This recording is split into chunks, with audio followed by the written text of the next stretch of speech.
Imagine living hundreds of years, exploring various lands, mastering the essence of magic itself, and even slaying the demon king only to think nothing of such achievements. But when your former party members begin to pass due to old age, you begin to rediscover memories you once thought insignificant and live life to the fullest, discovering what it truly means to live in the moment. Our story starts with our group of heroes heading to the royal capital, all wondering what types of celebrations are happening in town. The hero wonders what types of jobs they'll have in the future, especially because the Demon King is now defeated, prompting the priest to wonder if he can find a job where he can drink. The hero turns to the elf, Frieren, asking Frieren how she'll spend her life, especially since elven lives are very long. As the hero's party march through town, they are praised and celebrated, only to stand before the king, who acknowledges their party to house Himmel the hero, Einsam the warrior, Heider the priest, and Frieren the mage, thanking the heroes for slaying the Demon King. We cut to that night where the town is celebrating their newfound peace, cutting to Himmel, who tells everyone that there will be statues of them erected. As Frieren mocks the town for only giving them 10 copper coins when they first started their adventure, Heider states that everything is now behind them, and instead, they should celebrate. As the gang gaze off into the night sky, they all acknowledge that it's been 10 years since they started adventuring, reminiscing on their first day, where Himmel and Eisen were almost executed for bad-mouthing the king. They also remember times when Heider would get so drunk during their adventures and Frieren would constantly fall for the most basic of traps, all erupting in a laughter for only remembering bad memories. Taking a breath, Himmel thanks everyone for the 10 years they spent together, but Frieren wonders what's so amazing about 10 years, reminded that 10 years by human standards is a long time. Just then, they all turn to face the night sky, spotting the Era meteor shower that only occurs once every 50 years. As the gang bicker about not getting to see the full beauty of the meteor shower from the city, Frieren utters that she'll take them to a better location next time they see it, making Himmel chuckle, grateful for the memories. The next morning, the party bid goodbye to Frieren, who plans on exploring the central lands to collect and learn more spells.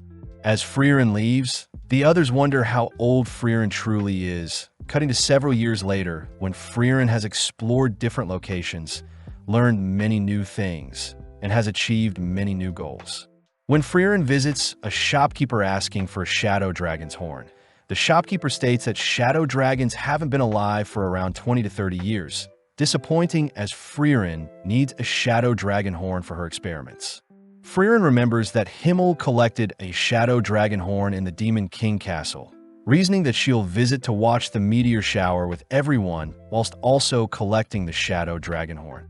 As Frieren walks through the capital, she's amazed to see everything has changed over the years, only to suddenly hear Himmel's voice. But when she turns around, Frieren realizes that Himmel has grown quite old.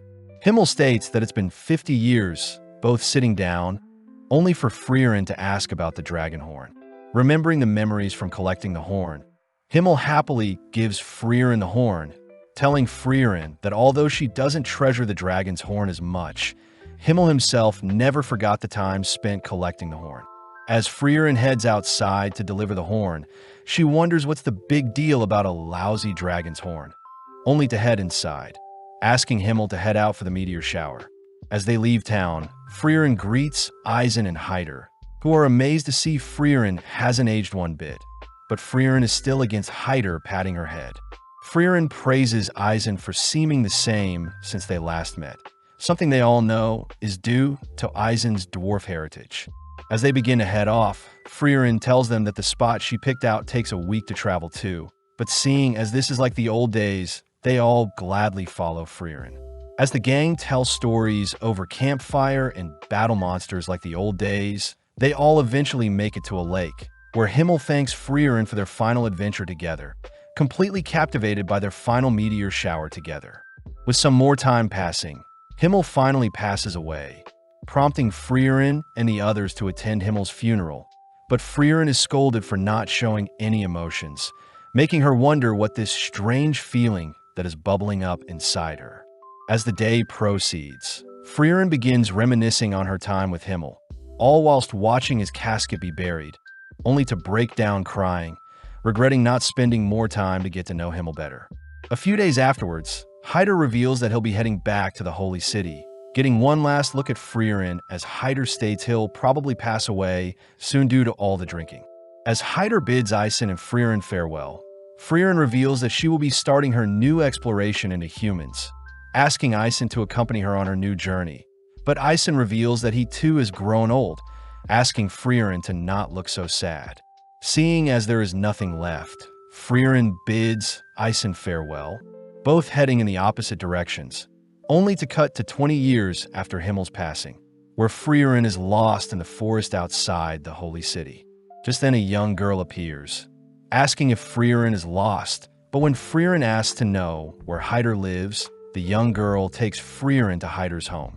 Frieren is happy to see that Hyder is still alive. Hyder admits that it wasn't too easy to pass away, surprised to hear that Frieren has brought some alcohol for his grave, but Hyder reveals he had stopped drinking ages ago.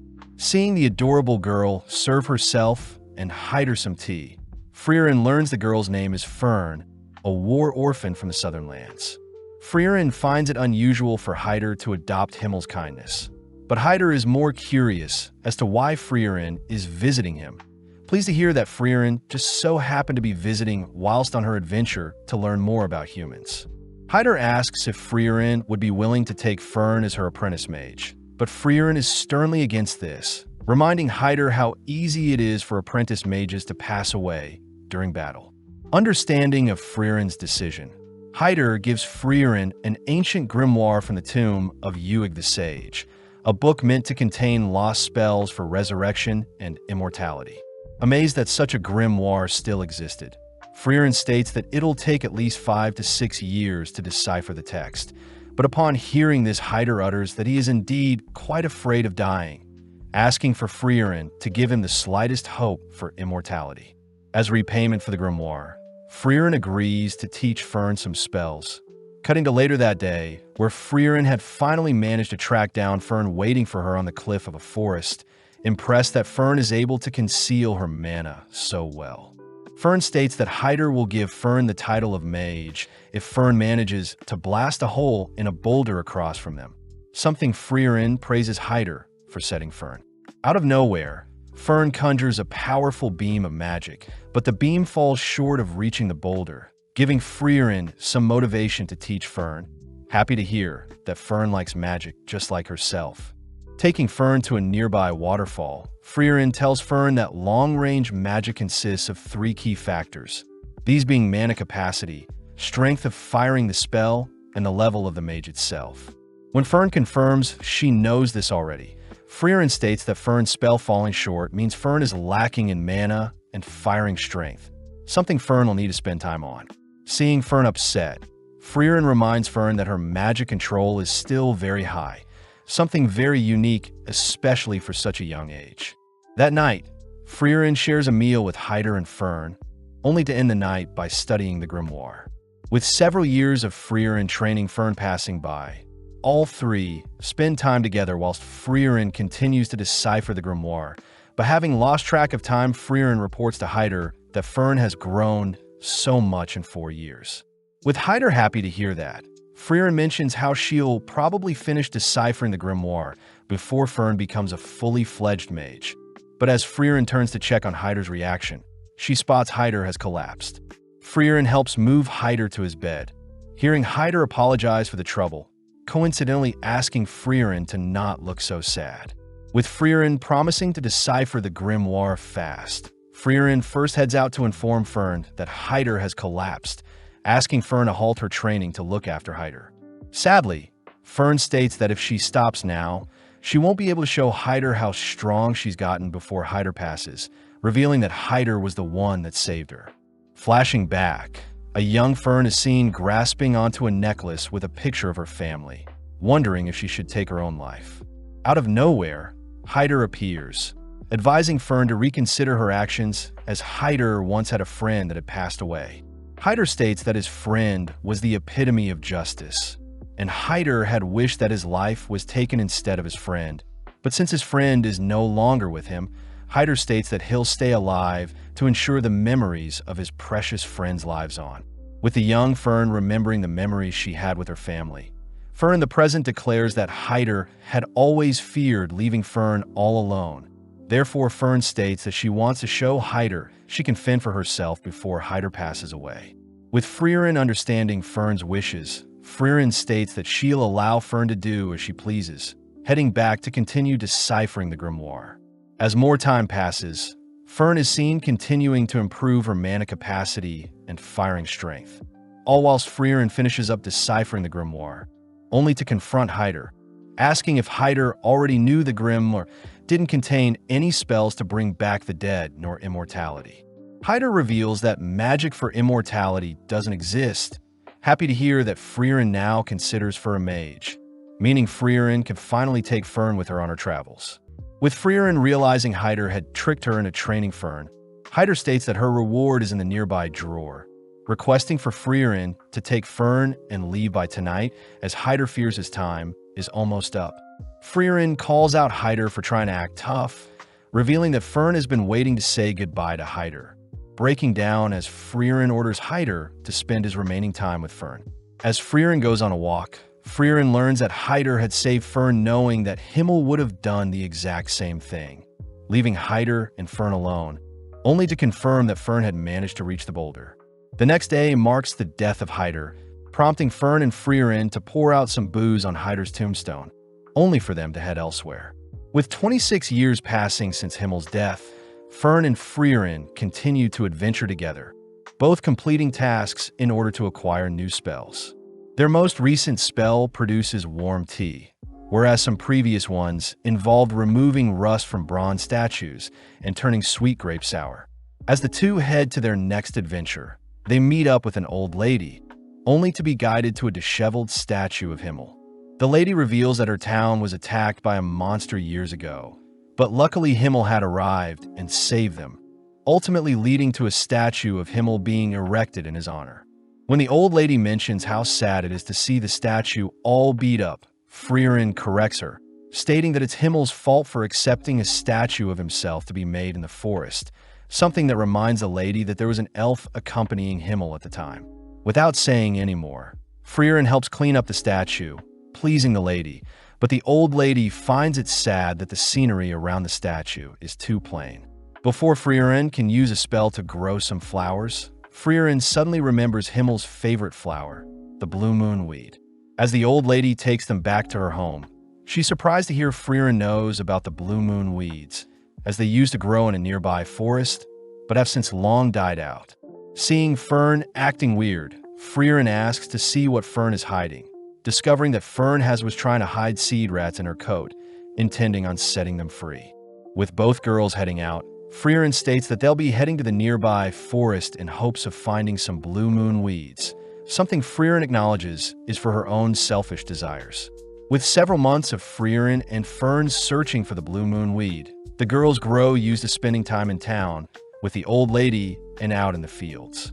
One day, Fern has a chat with the old lady, sad to see that Frieren is fixated on searching for this non-existent flower, even though Frieren could be saving lives. Hearing Fern so intellectually convey her feelings, the lady hands Fern a bag of seeds, asking Fern to tell Frieren how she truly feels. Mustering up the courage, Fern tells Frieren how she feels, prompting Frieren to apologize as she promises to end her search soon. Fern demands to know when, but Frieren points out that a nearby seed rat has stolen the seed bag the old lady gifted Fern and is leaving behind a trail they should follow. As the girls chase after the seed rat, Fern wonders why Frieren is so fixated on collecting spells, but Frieren states she only started collecting spells because a special someone had complimented her vast knowledge of spells. As both girls stop in front of an abandoned building, Frieren states that seed rats often hide seeds in different locations, but when Frieren spots a blue petal fall from the top of the building, Frieren flies to inspect her findings. Flashing back, Frieren remembers a time when Himmel had told Frieren his favorite flower was the blue moon weed and had wished he could show Frieren one day. On top of the building, Frieren is amazed to see so many gorgeous blue moon weeds, grateful to finally lay eyes on them. As Fern flies after Frieren, Fern still can't understand why Frieren loves collecting spells. But Frieren reminds Fern that Fern became a mage to impress Hyder, something very similar to Frieren's situation. As the girls return to show off their work to the old lady praises the girls for decorating the statue, but before Frieren leaves, she repays Himmel for his gift in the past. On the 27th year since Himmel's passing, Frieren and Fern are seen visiting a trading city of Warm, where Frieren is asked to split up to restock on supplies.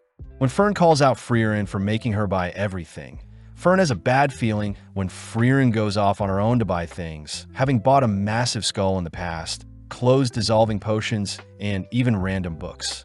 When the two split up, Fern chooses to follow Frieren, fearing their traveling expenses will go to waste, but spots Frieren in front of an accessory store. With Frieren distraught at what to purchase, Frieren ends up settling on something, prompting Fern to continue to tail Frieren.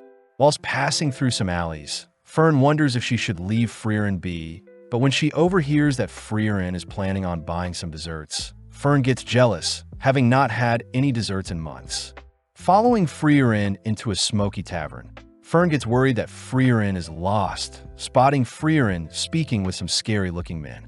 As Frieren leaves the tavern, Fern notices that she's heading back to the inn, rushing to finish off her duties, only to apologize for finishing shopping so late. Brushing that aside, Frieren takes Fern to a dessert store in town, allowing Fern to buy whatever dessert she wants, revealing that she had been saving up money to treat Fern and herself. When Fern asks what Frieren would like, Fern corrects herself, stating that she already knows Frieren wants Merkur pudding, reminding Frieren of her time with the heroes, where Himmel had mentioned that he knows Frieren's favorite dessert is the Merkur pudding. When Frieren feels bad for not knowing much about the others, Himmel mentions his favorite food is an omelet. Eisen's favorite food are sour grapes, and Hyder simply loves alcohol. As Fern digs into her dessert, Frieren apologizes for not knowing more about Fern, handing Fern a gift, pleasing Fern as Frieren remembered Fern's birthday. Fern smiles upon receiving a hair ornament, telling Frieren that it's enough of a birthday gift that Frieren remembered her birthday, confusing Frieren. The next day, the two leave the city, but as Fern walks alongside Frieren with her new hair ornament, Fern asks what the end goal of their adventures are. Frieren simply states that she's simply collecting as many spells as possible, but she does want to retrace her memories with the hero party, something Fern is curious about.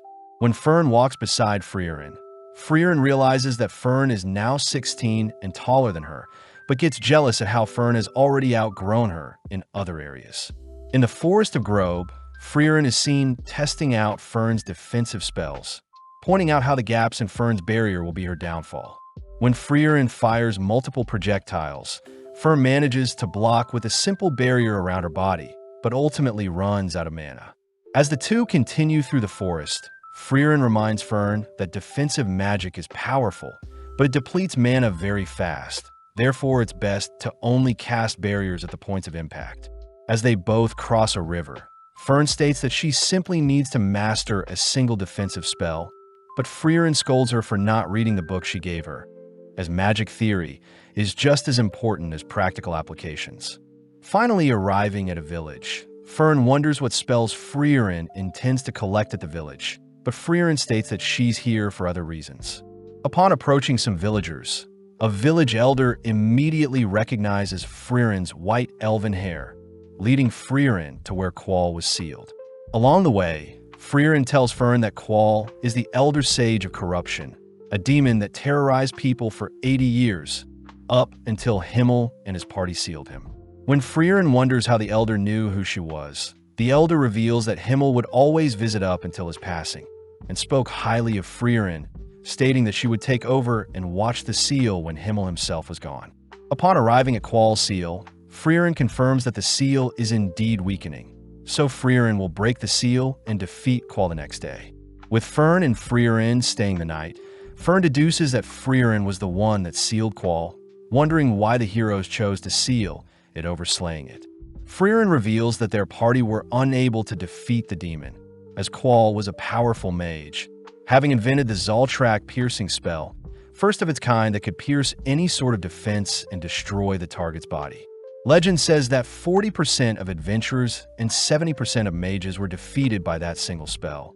But hearing something so powerful, Fern wonders how Quall could be defeated, but Frieren reveals such a powerful spell has its downsides. When Fern continues to ask more questions, Frieren scolds Fern for not reading the book she gave her, uttering that Fern will have her questions answered tomorrow. With the big day arriving, the two girls stand before Quall, only for Frieren to warn Fern to be on guard, all whilst Frieren lifts Quall's seal. Glad to be free, Quall learns that he's been sealed for 80 years and that the Demon King had been defeated in his absence. Annoyed, Quall proceeds to cast a Zoltrak, prompting Frieren to instruct Fern to erect a barrier. But when the dust clears, Fern's barrier manages to easily block Quall's killing spell. With Fern demanding to know why her basic barrier was able to block such a deadly spell, Frieren reveals that ever since Quall was sealed away, all of humankind had dedicated resources to studying and defending against the killing spell. After a few years, the humans incorporated said spells into their systems, and as a result, all types of defense magic were improved thanks to the demon.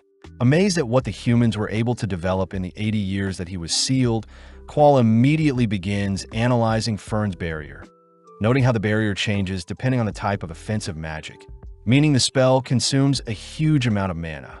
As Quall erupts with power, Frieren orders Fern to protect both of them as efficiently as possible, prompting Fern to erect barriers only in the location of Quall's projectiles. Unleashing a massive beam of magic, Quall is impressed that Fern is still able to block his overwhelming magic. But having forgotten about Frieren, Quall helplessly watches as Frieren casts her own Zoltrak killing spell. As Quall begins to disappear, Frieren and Fern head back to the village where Frieren is thanked by the village elder, grateful that they can now live in peace. When the elder hands Frieren his hat, Frieren recognizes the elder as the cheeky brat that flipped her skirt when they first sealed Quall. As the girls leave by carriage, Fern is seen finally reading the book Frieren gave her, but Frieren is glad that she could fulfill Himmel's trust and bring peace to the village once and for all. With the girls heading over to the Grand Channel, Frieren is sad to see the beach is littered with debris, unfortunate as the nearby village used to all clean the beach, but now there isn't enough manpower to tidy up the beach. The village elder requests that Frieren clean up the beach, handing Frieren a grimoire belonging to the legendary mage Flamme. But Fern notices something suspicious. As Frieren accepts the offer, the elder leaves for now, but Fern states that she believes the grimoire is fake, something that Frieren already knows. Frieren is happy to see that Fern has been studying, revealing almost all books about Flamme are usually fakes, but Frieren states that she needed an excuse to help return the beach to its former beauty. Skipping ahead to when snow has begun to fall, Fern is seen visiting a local bakery, chatting with the shopkeeper as Fern has been frequently purchasing bread from the bakery in the past 3 months. With Fern noting how it's already winter, Fern returns to a messy room, disappointed as Frieren is still asleep. As Frieren struggles to leave her bed, Fern is forced to help prepare, feed, and dress Frieren, dragging the sleepy elf through town and towards the beach. As the girls begin cleaning the beach, Fern points out how sloppy Frieren is, having been forced to take care of Frieren as if she were Frieren's mother. Fern wonders how Frieren behaved during her time with the hero party, but Frieren mentions how they were all very okay with Frieren oversleeping, but Frieren did get scolded once. With Fern curious to know more, the girls wrap up the day with a big fire using the debris, only to enjoy a nice dinner, reporting to the elder that they only have 1/3 of the job left. The elder wonders if the girls will be done by the New Year's festival, something Frieren says will be possible, but when the elder mentions how Frieren can finally join them and watch the sunset this time, Frieren acts awfully cold. The next day, Fern asks if the reason Frieren wanted to clean the beach was related to the festival, learning that every new year, the villagers would watch the sunrise. Frieren mentions how the beach is meant to beautifully reflect the sunrise, but admits that she never woke up early enough to actually watch the sunrise. With more time passing by, Fern continues to nurture our poor Frieren out of bed, both exploring the wrecked ships, discovering hidden gems, only to officially clean the beach of all debris.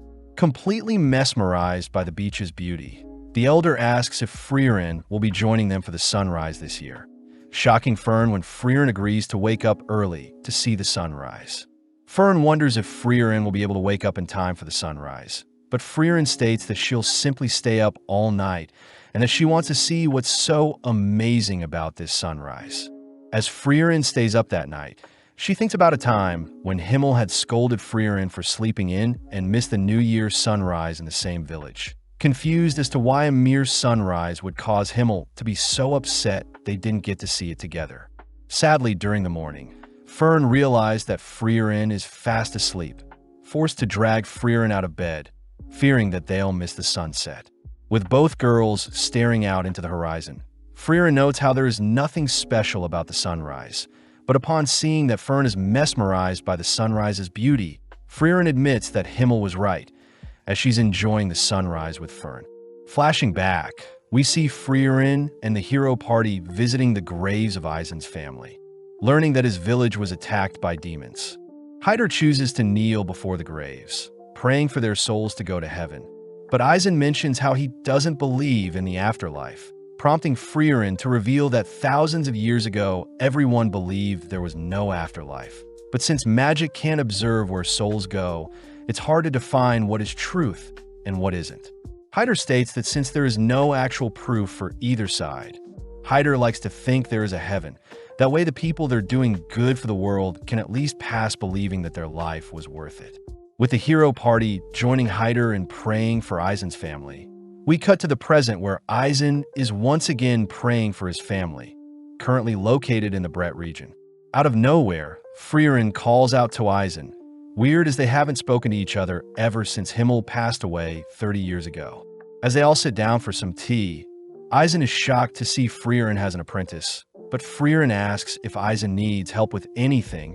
Eisen mentions how Hyder and himself had been updating each other with letters.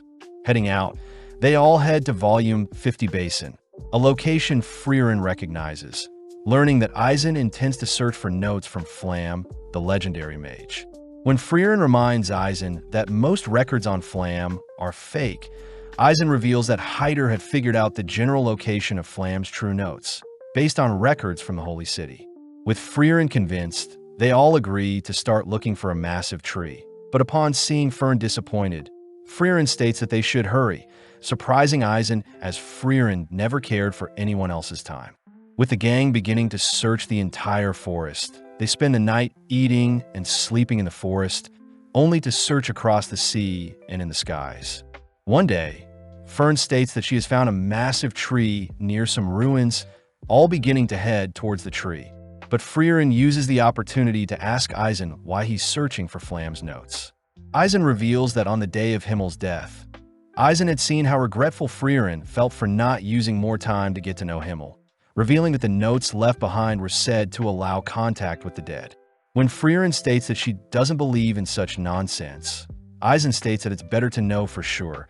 Plus, Eisen and Hyder had agreed prior to help Frieren get to know Himmel better.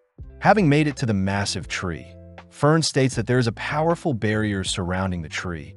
But when Frieren heads over to inspect the tree, she utters that even after 1,000 years, her master is still superior to her. Flashing back, Frieren is seen with her master, wondering why her master is so fixated on protecting a small sapling. But her master states that in 1,000 years' time, Frieren will grow to appreciate it, asking Frieren to trust in her teachings, especially since Frieren's master was Flamme, the legendary mage. Within an instant, Frieren dispels the barrier guarding the entrance to Flamme's notes. Upon glancing at the notes, Frieren is surprised the notes had already been opened to the page regarding communication with the dead, surprised her master knew Frieren would return. Flamme's notes recount that the north of the continent housed the land of Oriole, where all the souls rest, a location that Flamme had used to speak with her fallen allies. When Fern wonders if the notes can be trusted, Eisen reminds Frieren to consider the best-case scenario when unsure, prompting Frieren to reveal that Oriole is in the same direction as Indy, the current Demon King Castle. With Eisen asking Frieren to go for Himmel's sake, they all head back home via carriage, where Frieren is fast asleep, dreading the thought of going to such a cold place like the Demon King's castle. Sparking up a conversation, Eisen asks how Frieren is treating Fern, impressed to hear that Frieren is retracing her adventures with the hero party, but is also trying to get to know Fern better. Hearing this, Eisen thinks back to how cold Frieren was back then, having never imagined Frieren would take on apprentice, but reassures Fern that Frieren is a great teacher. As they all return to Eisen's home, Eisen apologizes for not coming with them, checking to see if Frieren remembers the path to Indy, relieved to hear Frieren still remembers it to be through the Will region, across the Regal Canyon and past the Northern Land checkpoints. As Frieren begins to leave, Eisen informs Fern that it'll be a 10-year adventure, reminding Frieren of her adventure with the hero party, but Frieren states that it won't take too long. As Fern leaves with Frieren, Fern thinks about how she spent half her life with Frieren, flashing back to one of Fern's last conversations with Hyder. Hyder jokes about haunting Fern if she doesn't behave around Frieren, but Fern surprises Hyder with how mature she's grown, making Hyder promise to visit her when he passes. With Fern resting by Frieren's side, the girls ride a carriage to the nearby town of the Will region. But as the girls head through town, they're stopped by a shopkeeper that warns the girls not to go into the mountains. The shopkeeper says there are rumors of ghosts taking people away, but when Frieren gets curious about what type of ghosts, the girls head around town asking for everyone's stories. Apparently, the townsfolk saw ghosts of their departed family in the mountains, with some people saying that the ghosts spoke. When Fern wonders if it is the work of undeads, Frieren states that undeads wouldn't appear as ghosts, as undeads normally appear in the form of rotting corpses or skeletons. With the girls heading to the rooms, Fern notes how Frieren probably knows what is causing the ghosts to appear in the mountains, but is cut off when Frieren states that they'll only be staying for a single night in town. Fern demands that Frieren help out the villagers, but seeing Fern so serious about helping the villagers, Frieren agrees to help. As both girls head into the mountains, they explore the locations of said disappearances, where Frieren quizzes Fern on what type of magic created the ghosts, satisfied to hear Fern believes it's illusion magic. Heading deeper into the mountains, Fern briefly remembers a monster that used illusion magic to hunt its prey. A monster Frieren states is the Einsam. The Einsam usually uses illusion magic, creating phantoms of people's loved ones to lure them and only to devour the targets. Luckily, Frieren mentions how the Einsam's illusion magic can be easily destroyed by a mage's projectile, but warns Fern that it may be difficult, as Frieren had to destroy the illusions of her master begging for her life. Upon entering a misty forest, Frieren orders Fern to prepare for the worst, only for Fern to spot an illusion of Hyder in the distance. Preparing to destroy the illusion, Fern suddenly hears Hyder speak fondly of her, realizing the monster is using Fern's memories to put Fern at ease. When Frieren tries to help Fern out, Frieren suddenly spots an illusion of Himmel, surprised as she was expecting an illusion of her master. Wondering if she has changed, Frieren nonchalantly destroys Himmel's illusion, clearing the misty forest and revealing the Einsam to Fern, prompting Fern to disintegrate Hyder's illusion and the monster. As Frieren reassures Fern that Hyder won't be mad that Fern struck an illusion of him, the girls head into the Regal Canyon, spotting a massive crimson dragon along with its nest, where Frieren spots the grimoire she's been looking for. Frieren states that dragons use magic-infused items to build their nest, asking Fern to take out the solar dragon. But when Fern conjures a powerful spell, her spell simply deflects off the dragon's thick exterior. With the dragon now awake, Frieren cries that they should flee, forcing Fern to lure away the dragon. But having barely managed to lose the dragon, Fern cries that as mages they will have a hard time defeating the dragon. Frieren acknowledges Fern's cries, uttering that they'll need some help as we flash back to when Frieren and Eisen were camping out in the forest. Eisen states that he has an apprentice of his own by the name of Stark, stating that he'll be a great frontliner for Frieren's adventures and that Stark lives in the village near the Regal Canyon. As the girls visit the nearby town, they wonder why the villagers aren't more afraid of the dragon. But Fern asks why Frieren wants the grimoire so badly. Frieren reveals that the grimoire has a spell that allows mages to see through clothes, weirding Fern out. But out of nowhere, an old lady states that Stark wants to meet the girls. Surprised, the girls follow the old lady, learning that 3 years ago the Crimson Dragon had massacred their town.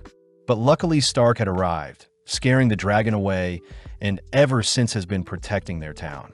Upon arriving near a massive rocky wall, Stark is seen playing with some town kids, only to greet Frieren and Fern, asking them to not agitate the dragon so much. Stark tries to point out that he received a mark from the dragon in the past, but Frieren simply asks for Stark to drop the act. When Stark learns that Frieren used to adventure with Einsam, Stark asks for the old lady and kids to give them some privacy, revealing that he's proud that he abandoned Einsam. Frieren asks why Stark doesn't just slay the dragon, but Stark wants to know why the girls are here, learning that they've come to recruit Stark and also want the grimoire in the dragon's nest.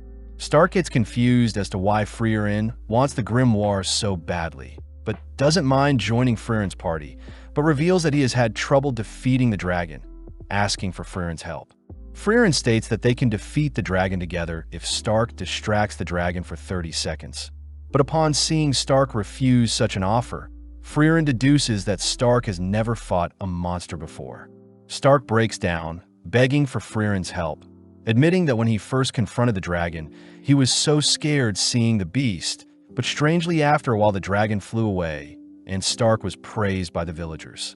With Fern disgusted by how pathetic Stark looks, Frieren states that she has full faith in Stark, heading over to the massive fissure in the nearby wall, only to realize something about the fissure. As the girls leave, Frieren states that they'll be meeting back here tomorrow, hinting at the fact that Stark should use this opportunity to grow. That night, Frieren and Fern enjoy a nice dinner, all whilst the villagers praise Stark for being a kind person. Fern still can't help but see Stark as a cowardly boy, but Frieren brings up the first time Fern fought a monster, apologizing for teasing Fern. With the girls heading back to their inn, Fern wonders why the dragon doesn't just attack the village, but Frieren hints at the fact that it may be Stark, suggesting that Fern visit Stark if she's curious about who he is. With Fern heading to visit Stark, Frieren sits in her room, thinking back to when she had asked Einsam if Stark is strong. Einsam reveals that Stark was the only person to have fled like a coward when the monsters attacked his hometown, someone Einsam states is exactly like himself. Hence he taught Stark everything he knew. In the dead of night, Stark is seen wielding his axe, cleaving it into the rocky wall, digging a deeper and deeper fissure with every swing. With Stark standing before the giant fissure, Stark turns to spot Fern behind him, having just been caught for creating the massive fissure. Fern asks why Stark doesn't just slay the dragon terrorizing the nearby village, but Stark states that since the dragon hasn't attacked yet, there is no need for him to slay the beast. As Stark begins to leave, Fern asks if Stark will slay the dragon when it does attack. Learning that although Stark knows the village depends on him, he still might consider running if the dragon is too great. Stark reveals that he had gained a mark on his face during a spar with his master Einsam, believing that Einsam was mad at him as Einsam never praised Stark. Leaning in to inspect Stark's hand, Fern concludes that Stark would never run from a fight, confusing Stark as he wonders how Fern would know. Fern reveals that on her first battle with a deadly monster, Fern had begun to flee in terror, but when she realized Frieren wouldn't help her, Fern had no choice but to steel her resolve and fight.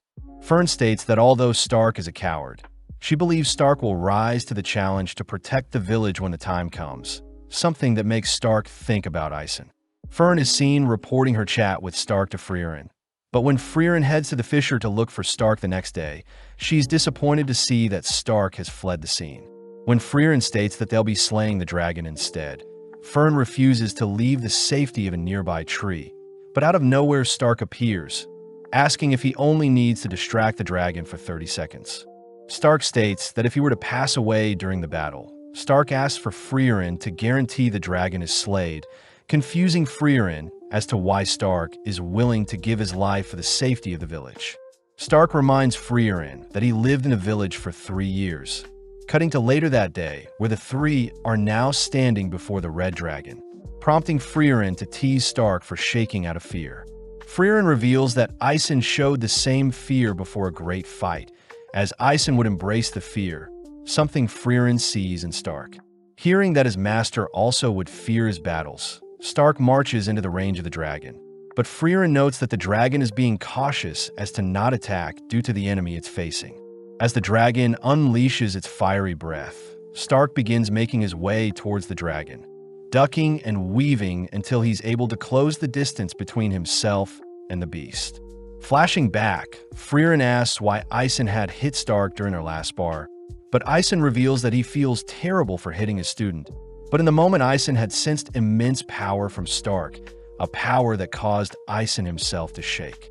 As Frieren watches Stark shatter the claws of the dragon, Stark chooses to stay close to the dragon, grabbing onto it as it takes off. Being flung into the air, Stark senses that the dragon is lining up another breath of fire, swiftly gripping his axe, only to cleave the dragon into the ground. Seeing an opening, Stark cries for Fern and Frieren to finish off the dragon, but Frieren stops Fern from making a move, declaring that Stark had soloed the dragon. Shocked at his own power, Frieren rushes to congratulate Stark on his first battle. But more importantly, Frieren is excited to steal all the loot in the dragon's nest. Seeing Frieren fixated on the random items, Stark mentions how Einsam would always talk about how Frieren made their hero's journey ridiculous and fun, cutting back to a time when Frieren had decided to make shaved ice in a dungeon. Einsam had grown annoyed as they were wasting so much time, but Himmel reminds Einsam that they have all the time in the world, so they should enjoy the journey as they go. As the three return to tell the village the good news, they all begin heading out, only to try out the grimoire. Fern uses the spell to see through Stark's clothes, disgusted that he's so small, but Stark states that he'll be joining Frieren and Fern on their future journeys. In the fortress city of Voll, located in the Regal Canyon, Frieren and gang are refused entry towards one of the northern checkpoints by the guard, hearing that monsters are more active than ever. As the guard heads to chat with the Castellan, they warn the gang not to cause trouble in the town, but Frieren is perfectly okay with staying in town, planning on exploring the magic shops in town. Seeing Fern's cold glare, Frieren states that she'll head over to book them a room, but when Stark offers to get food with Fern, Fern's glare sends Stark in search of food alone. Now alone, Fern overhears that the Northern Army plans to defeat the enemies in 2 years, meaning their checkpoint won't be open for another 2 years. Cutting to Stark, he has entered a familiar tavern, served the Jumbo Berry special dessert. Confused as he used to split the dessert with Einsam, but now the dessert looks so small. Stark notes how he has gotten bigger, having saw his master's broad shoulders as something to admire, but after some time, he outgrew his master. Out of nowhere, Fern appears, eyeing down Stark's dessert, but instead Fern chooses to order a glass of milk, diligently sitting next to Stark. Fern asks how Stark would feel staying in the city for 2 more years. Relieved to hear that Stark thinks it's annoying as well, but Stark gets weirded out by how Fern is acting. Both heading outside to assess the walls, Stark asks if they could simply fly over the gates. But Fern reminds Stark that a barrier has been erected to prevent flying monsters from entering. With no other choice, they head over to the Merchants Guild, but are sad to learn that all trades towards the northern land have been shut down, meaning that they can't sneak out via that way either. Coming up with another idea, the two decide to visit the Black Market and Thieves Guild, using Stark's connections and demeanor to find a solution, but sadly there is still nothing that can be done. As the two stand above the walls overlooking the view, Fern wonders why Stark is being so cooperative, deducing that Stark has an ulterior motive to leave the walls, but Stark simply utters that he's running out of time. Stark mentions how Einsam and himself visited this exact location when he was younger, telling Stark stories about how he visited the northern lands with his hero party and had enjoyed every second of the 10-year journey. Stark reveals that he intends on having a great journey with Fern and Frieren, promising to return and repay Einsam with stories of his own before Einsam passes. As both return to town, Fern spots Frieren acting strange, cornering Frieren in an alley only to learn that the town's guards are looking for Frieren. Out of nowhere, the same guard at the checkpoint kneels to apologize to Frieren, prompting the Castellan of the city to apologize as well for his guard being so rude to Frieren. When Frieren reassures the Castellan that she wasn't offended, the Castellan believes that Frieren is here to slay the remnants of the Demon Lord's army, permitting Frieren to pass through the checkpoint, but this disappoints Frieren. with the town throwing a massive celebration to acknowledge Frieren and her party's departure. Frieren mentions how she never liked the outlandish welcomes and departures. Stark wonders if this is how Einsam felt, making Frieren suddenly remember a similar time when she departed with the hero party, curious as to what parallels will arise next. Flashing back, Frieren is seen walking alongside the hero party, all discussing the validity of Flamme's grimoire, especially with the countless fakes and imitations that exist. Waking up early, Frieren spots Stark and Fern making breakfast, shocking Fern as this is a rare scenario. Later that day on a road, the gang were tasked with clearing a path for a merchant, grateful as the road had been blocked off due to a landslide. When Stark sees Frieren's magic, he wonders why Frieren doesn't just carry the merchant's cart over with magic. But Fern is strongly for helping everyone, not just the single merchant. Taking a quick break, Stark thanks the merchant for the water, wondering what may have caused the landslide, surprised to hear that it must have been the skirmishes between the northern lands and the demons. Getting back to work, Fern requests that Stark help her out a bit, but Stark asks that Fern be more casual with him. But when Fern tries speaking with Stark more casually, Stark gets insulted, annoying Fern as they continue to work. With the road cleared, the merchant offers to lead the gang to the nearby village, amazed that he finally got to meet an elf. Frieren acknowledges that although elves live long lives, elves are slowly going extinct, as most don't intend on reproducing, with the most recent elf Frieren met being around 400 years ago. Finally arriving at the town, the gang spot a line of merchants lining up to enter the town, learning that tonight is the Liberation Festival. The festival is meant to commemorate the hero party ridding the area of demons, and involves decorating the statues of the heroes in town. Frieren still can't understand why humans throw parties, but the merchant reminds Frieren that it's been 80 years since the Demon King was slayed, and in human years 80 years is a whole lifetime.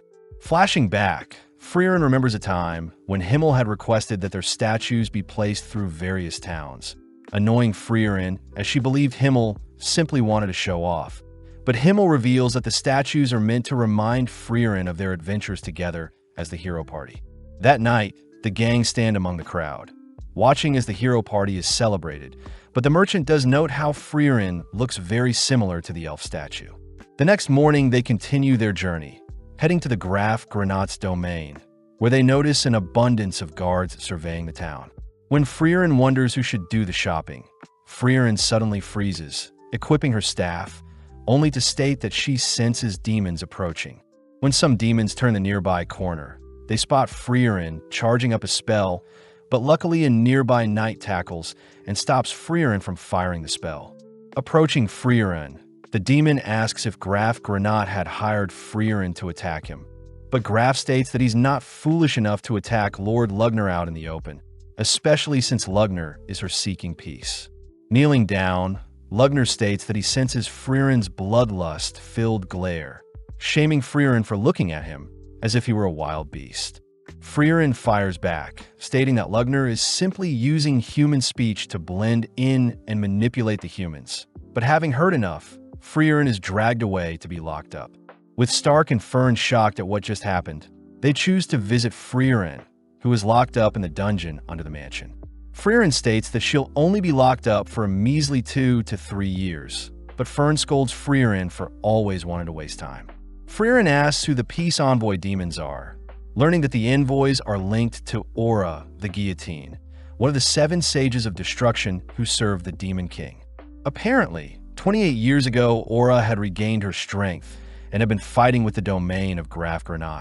But now Aura has sent envoys to seek peace, something Frieren states sounds fishy. When Stark wonders why they can't just talk things out with the demons, Frieren questions if Stark or Fern know how demons learn to speak the human language, revealing that demons only eat humans.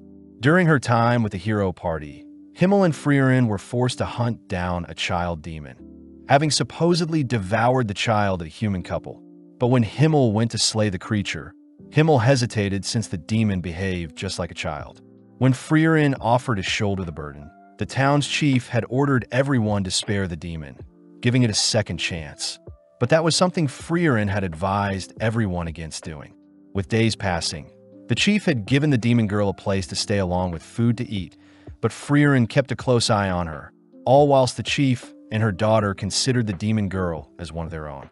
One day, the chief's building was burnt down by the demon girl, and the chief ended up passing due to being attacked by the demon. When Himmel demands to know why the demon killed the chief, the demon slowly approaches the couple of the first daughter she ate, offering the chief's daughter as a replacement.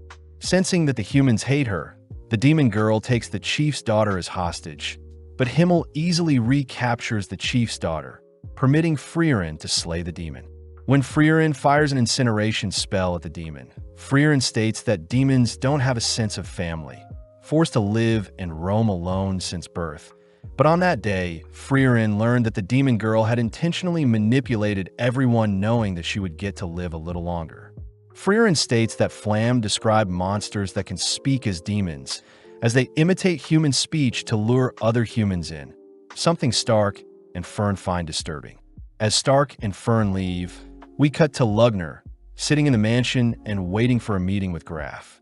Lugner admits that Frieren was right about demons, curious as to where he recognizes Frieren from, stating that demons will forever hunt down humans. With Frieren suspecting that the town won't last too long, we follow Lugner and his followers enter Graf's son's bedroom. Learning that Graf's son was gifted a sword by the king, but had passed away 10 years ago whilst fighting Aura. Raising his son's sword to Lugner's neck, Graf reveals that he has brought Lugner here to slaughter him. But upon glancing around the room, Lugner notices that Graf has been keeping his son's room clean for the past 10 years. Lugner utters that the humans slayed his father, reminding Graf that they've come here to stop unnecessary bloodshed, ultimately convincing Graf and his knights to lower their blades. With Graf sending Lugner and his followers to the guest room, Lugner admits that he doesn't know what a father is, but has identified Graf as an empathetic man. Lugner states that he'll grow close to Graf and have him lower the town's defensive barrier, and only then will Lady Aura's forces conquer the town. Lugner suddenly notices Drought is missing, learning from Liney that Drought has disappeared to eliminate an obstacle, cutting to Drought entering the underground dungeons, slaying a guard only to enter Frieren's cell. Drought declares that he's here to kill Frieren, knowing that Frieren is the only loose end that can ruin their scheme. But Frieren coldly warns Drought that she is stronger than Aura herself. Smirking, Drought doubts Frieren's strength, dragging her into the air with a single wire around her neck, impressed that Frieren had encased her neck with mana to prevent her decapitation. Drought states that his wires are the strongest amongst all the demons, tugging harder on the spell, but Frieren still manages to defend her neck. When Frieren admits defeat, Drought smirks, but Frieren scolds Drought for letting his guard down, suddenly cutting off one of Drought's arms. When Drought tries to bind Frieren with multiple wires, Frieren simply severs Drought's other arm, instantly slaying Drought before he can speak. Frieren states that she'll simply slay the other two demons and convince Graf that the demons are evil, but upon exiting her cell, Frieren discovers the guard Graf had dispatched. Cutting to Stark and Fern, they enjoy a nice meal in the peaceful town, both shoveling down their food, as they realize they need to convince Graf to free Frieren before any harm befalls the town. Stark notes how earlier he could sense Lugner's immense power. Pissed that Lugner didn't even pay attention to Stark, as Lugner knew he could dismantle everyone but Frieren in mere seconds. Beginning to shake out of fear, Stark accidentally spills his drink on himself, offered a handkerchief by Fern. As Stark cleans himself up, they both agree that they need to head over to protect Graf in case the demons attack. But when Stark tries to return the handkerchief, Fern prefers Stark keep it. Following Liney and Lugner, Liney reports that she can no longer sense Drought nearby. Curious as to who Frieren is, but out of nowhere Graf and his knights rush into the room. Graf reports that Frieren has escaped, prompting Lugner to offer up Liney's location magic, but Graf refuses, asking where Drought is. When Lugner tries to come up with an excuse, Graf has his men surround Lugner and Liney, revealing that he knows Frieren is a powerful mage, demanding once more to know where Drought is. With no other option, Lugner draws his own blood, instantly decapitating all the knights in the room, only to turn his attention to Graf. Lugner reveals how excited he is to finally be killing, nonchalantly pricking his own finger on Graf's sword, only to use the blood to pierce Graf's stomach. With Graf bleeding out, Lugner states they need Graf to help remove the town's barrier. Cutting to later that evening, where Stark and Fern are walking through town, only for Fern to detect Frieren in a disguise. Fern asks why Frieren escaped, learning that Frieren disposed of one of Lugner's demons, but had to escape since the guard outside her door was killed, and Frieren didn't want to be blamed for slaying the guard, since demon corpses dissipate into mana and leave behind no trace. Frieren states that she'll be leaving town, but Fern and Stark remind Frieren that there are still demons in town, making Frieren suggest that Fern and Stark handle the demons in town. Seeing the two unsure about their skills, Frieren reassures the two that they'll be fine, inspiring Fern to drag the cowardly Stark towards the demons. At the same time, Frieren detects a powerful ball of mana 10 kilometers from town watching them, deducing that it must be Aura the guillotine, but knowing that Aura is strong, Frieren reasons she should finish this quickly. In the dead of night, Fern and Stark sneak past a body of water, heading over the walls of Graf's mansion, only to enter into the mansion through one of its windows. At the same time, Lugner tells Graf about his love for magic, revealing that most demons spend their entire life researching and honing their own particular magic. But Lugner does acknowledge how strange magic is, admiring Flamme's unique barrier that prevents any type of demon from entering. Lugner speculates that Flamme's genius barrier casted 1,000 years ago is stronger than any present spell, but since Graf and his Granat family has maintained the barrier for generations, Lugner demands to know how to control the barriers, leaving Lugner to consider his options. Lugner orders Liney to search for any grimoires in the bedroom, whilst he searches the study room. Seeing an opening, Stark sneaks into Graf's room, attempting to free Graf, but his trembling hands fail to cut the magic binds around Graf. Graf asks Stark to take his Granat amulet and flee with the citizens, but Stark refuses, stating that he won't leave Graf behind. Out of nowhere, Lugner and Liney reappear, demanding to know if Graf knows Stark, but Graf simply states he's a lost child. When Lugner agrees to let Stark flee, Graf feels bad, spotting how much Stark is trembling, but Stark gets annoyed that Lugner is underestimating him. Gripping his axe, Stark dashes behind Lugner, managing to land a slash, but Lugner simply uses his blood to repel Stark backwards, conjuring a massive blood hand to pin Stark to the ground. Lugner praises Stark for trying to fight him solo, but Stark reveals that Fern has been with them undetected, giving Fern an opening to land a powerful spell onto Lugner. With Lugner confused as to how Fern avoided Liney's detection, Lugner demands to know what spell he was hit with, shocked to hear that Fern had learned the killing spell Zoltrak. Lugner utters the ordinary demon Zoltrak spell shouldn't have damaged him so badly, but Fern ignores his stalling, preparing to finish off Lugner, but Liney steps up to fight. Stark reasons that they should get Graf some help first, both fleeing with Graf for now, but Lugner reveals that his blood is on Fern and Stark so they can chase them after he's healed up. Liney offers to hunt them down herself, but Lugner reveals that Fern's Zoltrak spell has been modified to a demon-killing spell, a modification of Zoltrak that specializes in slaying demons. Seeing Fern's silhouette earlier, Lugner remembers an elf by the name of Frieren, being the person that helped analyze the initial Zoltrak spell, but was also granted the title, Frieren the Slayer, for most demons slayed in all of history. As Frieren descends upon Aura and her army, Stark and Fern have managed to get Graf some help, grateful as he promises to pardon Frieren, as Frieren was right to not trust the demons all along. Stark gets excited as Frieren can now roam through town freely, but Graf hears that Frieren was the elf from the original hero party, disgraced to have imprisoned one of the saviors of his family's land. Greeting Aura, Frieren acknowledges that it's been 80 years since they last fought, asking if Aura would retreat now. Smirking, Aura has some of her men slash at Frieren, but Frieren nonchalantly dodges, noting that Aura has more puppets than before.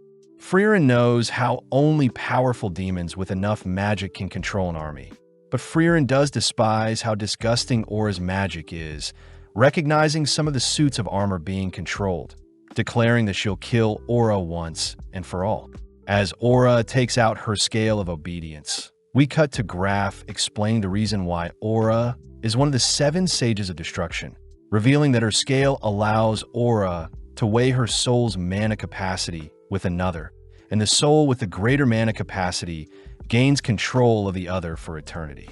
Fern asks if there is a counter, but Kraft does mention how the scale does judge fairly. So the only way is to have someone with a greater mana capacity face Aura, but this hasn't been done in the past 500 years. Kraft also reveals that souls with great wills can temporarily break the mind control, but Stark knows that it's a temporary solution, since Aura would simply get rid of those with strong wills to avoid any loose ends. As Frieren continues to dodge and evade Aura's army, Aura grows amused seeing Frieren dancing around, but Frieren enchants her staff, immediately freeing the men around her from Aura's curse. Shocked, Aura notes how Frieren must have used a lot of mana to break her curse, wondering why Frieren would use such a delicate tactic when Frieren can simply blast away the suits of armor. Frieren reveals that Himmel had scolded Frieren in the past for harming the cursed armors. Therefore, Frieren will make sure to wipe out Aura for good. At the same time, we hear the priest reassure everyone that the church they are in is protected by a strong barrier, giving Stark a reason to head out. Stark states that it won't be long before Lugner and Liney recover, and seeing as they are no match for the demons anyway, Stark states he'll go and seek Frieren's help. At first, Fern gets annoyed at how cowardly Stark sounds, but after some thought, Fern agrees to help evacuate everyone while Stark goes to get Frieren. On the town walls, Stark hands Fern Kraft's amulet that'll help convince people to work with her. But when Fern feels bad seeing Stark all bloodied up, Fern suddenly realizes something, tossing her blood-stained coat over the wall. Detecting that someone else's blood is on Stark, Fern is suddenly pinned to a nearby wall by Lugner's blood, all whilst Liney rushes Stark, conjuring an axe only to isolate Stark. Stark demands to know why Liney moves like Eisen, all whilst Lugner apologizes for not killing Fern instantly, mocking Fern's grin as he states that demons can conceal their mana as well. Annoyed at how much Lugner is talking, Fern asks for Lugner to simply finish her off, but Lugner is more curious as to how strong Stark is, amused to hear that Stark is Eisen the hero's best student. Lugner also demands to know where Frieren is, not convinced to hear that Frieren simply fled town, knowing that Frieren wouldn't simply leave knowing there's still demons in town. As Lugner racks his brain, he suspects that Frieren will be dealing with Aura, but Fern suddenly calls for her staff, setting herself free, only to demand Lugner not move. Fern states that Lugner is arrogant, believing that no other human but Frieren is worthy of facing him. But when Fern states she'll blast a hole through Lugner's body, Lugner welcomes Fern to try. Flashing back, Fern and Frieren are seen finishing off some demons, making Fern ask how she compares to Frieren. Frieren states that Fern's mana and technique will never be able to reach Frieren's level since she has lived much longer than Fern, but Frieren admits that Fern's cast speed surpasses her own. As Lugner turns around, Fern manages to fire off a spell, surprising Lugner, as he would have died if he didn't move first. Seeing as Lugner protected his heart, Fern deduces that a demon's heart is their weak point, only to spot Lugner releasing an array of blood. Following Liney and Stark, Liney mentions how disappointing it is that Stark is already defeated, but gets excited seeing Stark refuse to stay down. Even though Lugner has greater control of his magic, each attack Lugner makes, Fern manages to evade and counter. Seeing as he's being overwhelmed, Lugner attempts to exhaust Fern's mana. But as Lugner notices Fern slowly chipping away at his defenses, Lugner orders Liney to finish off Stark and help him out. Liney gets annoyed at how passive Stark is, managing to land a deadly slash to Stark's eye. But Stark is more curious as to how Liney knows Eisen's fighting style. Liney reveals that she can copy any movement once she has seen it, replacing her axe with a sword, only to dash forward. With Stark continuing to defend, Liney once again exchanges her sword for a spear, tossing the spear towards Stark only to scare Stark when Liney barely scrapes Stark's neck with a dagger. Liney says that she recognized Stark's movements to be similar to the great hero Eisen, leaping over Stark only to cleave down with an axe. Since Liney is a perfect copy of Eisen, Stark knows he'll eventually lose, ultimately failing to defend, only to be slammed into the ground. As Stark's body lays limp, Liney heads to assist Lugner, but Stark is still barely conscious, remembering his time training with Eisen. When Stark states that he'll never be as strong as Eisen says he agrees, but instructs Stark to continue to get up and never falter against strong warriors. That way Stark will never truly be defeated. With Stark forcing his body up, Liney advises Stark to stay down, but Stark states that he's still not done, remembering that Eisen's slashes were far stronger than Liney's. As Fern and Lugner's magic erupt across the skies, Stark rushes Liney, leaving himself wide open for Liney to land a lethal blow to his stomach. When Liney fails to cut through Stark's tough body, Stark uses the chance to completely shred the left side of Liney's body, but realizing that Liney has been defeated, Lugner checks to see what happened, allowing Fern to land the demon-killing spell on Lugner's heart. Flashing back, Frieren walks behind Flamme, who asks if Frieren remembers the dying words of Basalt, reminding Frieren that demons' words only deceive, meaning people must use unfair tactics to ensure demons are erased. With Lugner accepting his own demise, he's at least happy to hear that Frieren is currently facing off against Aura, believing that since Frieren isn't with her hero party, Frieren will finally fall against Aura. Hearing this, Fern states that Frieren will win, but not in an honorable way, surprising Lugner as he believes Frieren to be an honorable elf. Barely able to manipulate his blood, Lugner finds it weird that Fern's mana output is so low compared to his, suddenly realizing the underhand tactics Fern used to defeat Lugner. But Fern doesn't waste time silencing Lugner.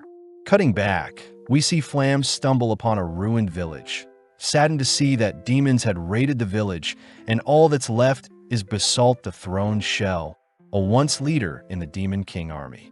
Spotting a single person alive in the village, Flamme asks a younger Frieren if she was the one that slaughtered all the demons, amused to sense Frieren's overflowing mana capacity.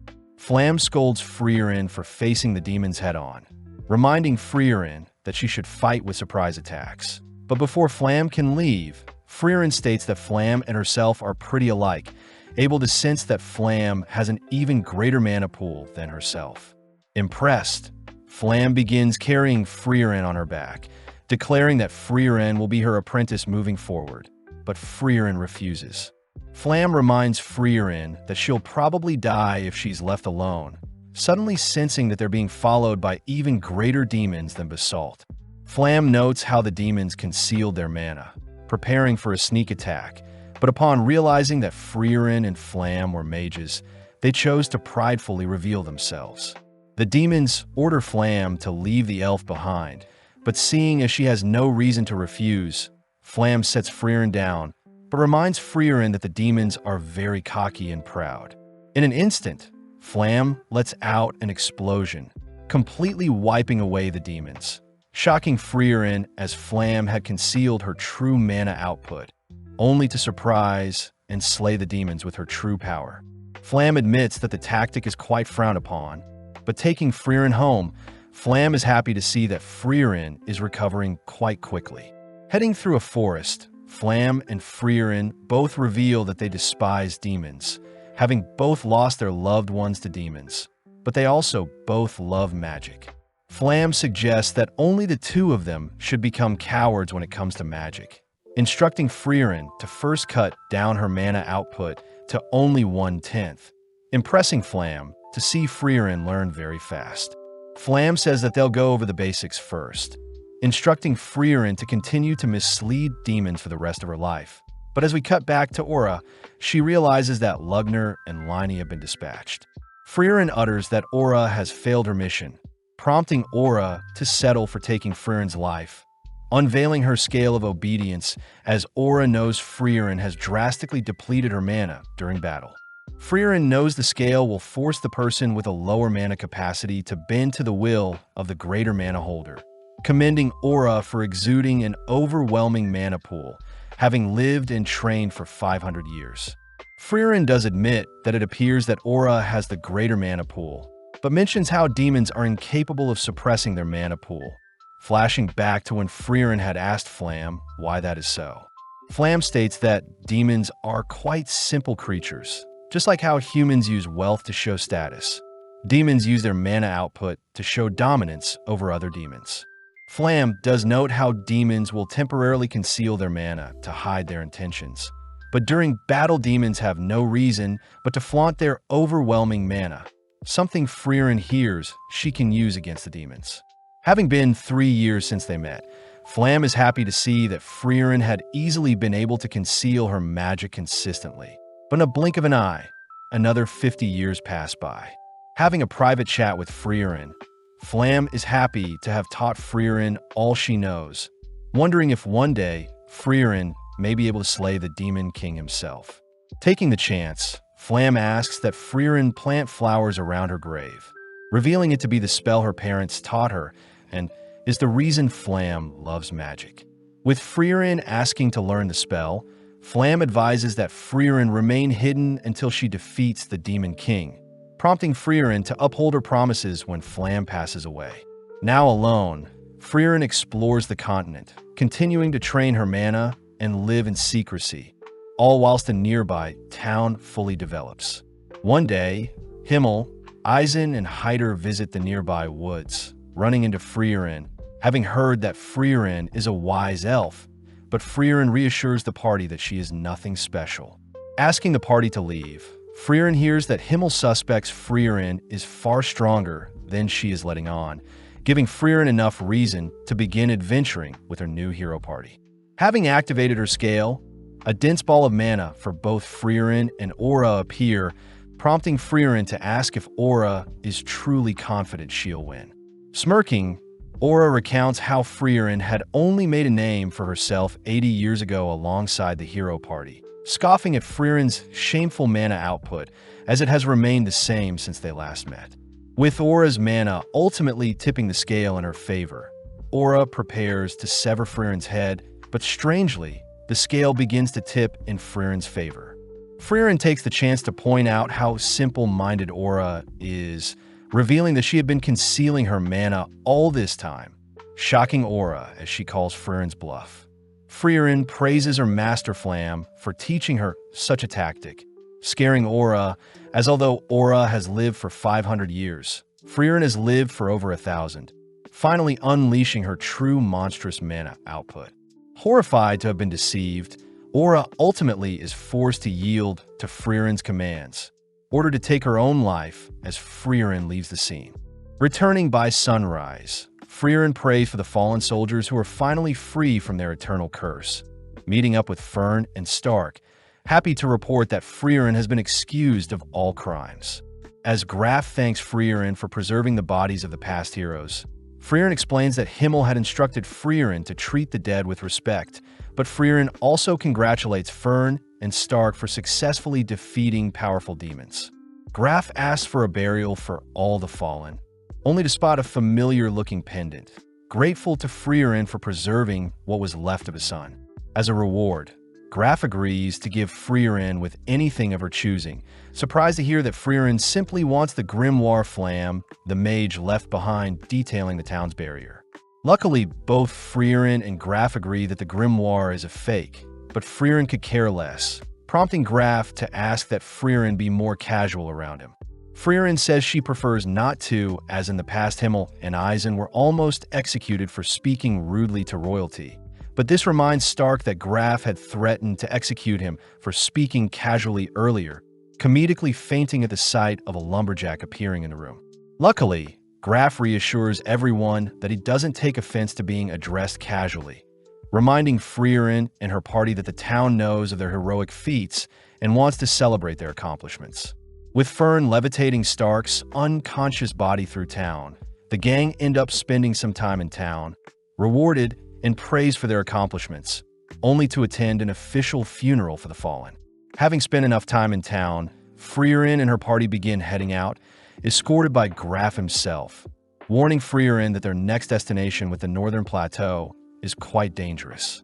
Kraft asks if Frieren's party houses a first-class mage, a mage that has received a certification award from the Continental Magic Association, leading Fern to show off her third-class mage certificate. Fern asks why Frieren hasn't acquired her certificate yet. But Frieren states she's too lazy to constantly update her rank, especially since the association changes every few years. Frieren shows off her old holy emblem, but Kraft suggests that Frieren visit Oberst in the Northern Lands, the largest magical city, to take the first-class exam. Kraft says the gang can make it to the city if they head over the Schwer Mountains, wishing Frieren and her party the best for the future, and promising to never forget what Frieren did for their town. Heading towards the mountains, our trio realize that it's beginning to snow, prompting Frieren to reveal that during the previous war with the Demon King, it was ultimately the cold winter conditions that claimed the most lives. Sadly, as the gang begin venturing on, they get lost in a snowstorm, leading Stark to faint in such poor conditions. Knowing that he'll be blown away with transportation magic, Fern is forced to drag Stark along, all heading towards an emergency shelter at the foot of the mountain. Relieved to see the shelter still standing, Frieren opens the door to a strange man exercising whilst half-naked, terrifying Fern as she is afraid the man is a pervert. Defusing the situation, the man reveals that he too is an elf, having been 300 years since he saw one of his kind. Grateful that Fern started a fire, the man introduces himself as Kraft the monk, amazed to hear that Frieren is traveling to Oriole, also known as Heaven.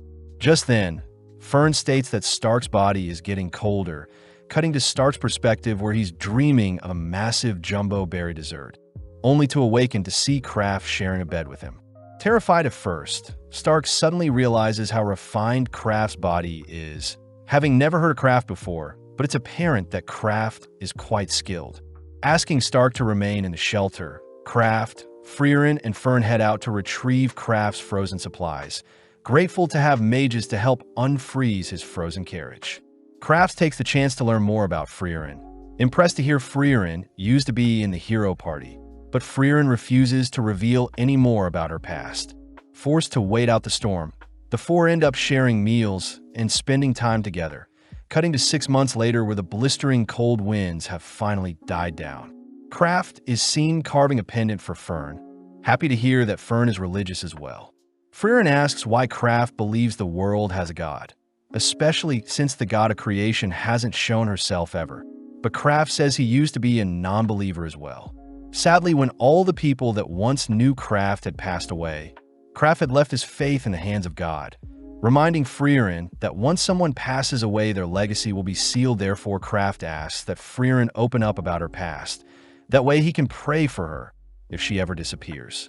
Flashing back, we see Himmel and Einsam playing with the orphans of a newly opened village. But off to the side, Frieren voices how surprised she was when she heard Hyder funded the orphans' reconstruction himself. Amused, Hyder reveals that he too was an orphan, asking to learn more about Frieren's past. That way he can pray for Frieren's future. Frieren sadly refuses to share anything, believing that her life has been very boring. But Hyder reveals that he knows Frieren has been concealing her mana permanently, something Hyder knows only exceptional mages are capable of. Hyder adds that he wants to learn more about Frieren, in case he has a mage daughter, putting a smile on Frieren's face as she tells Kraft that she already has someone that has prayed for her. Relieved to hear so, Kraft prays that Frieren reunite with her friends in heaven. Heading off as Kraft states that Frieren and himself will hopefully meet in the next few centuries, officially parting ways. Trudging through the piles of snow, Frieren ends up falling asleep, worrying Fern as she wonders if she should allow Stark to carry her precious master. In Frieren's dream, she remembers the time when herself and the hero party first set out, annoyed to have only received 10 copper coins to kickstart their adventure. Motivated to earn lots of money through their adventures, Himmel unsheathes his hero's blade, but sadly Hyder says the blade is a replica. Himmel had received the replica from saving a merchant and decided to become a true hero when a young Hyder accused Himmel of only ever being a fake hero.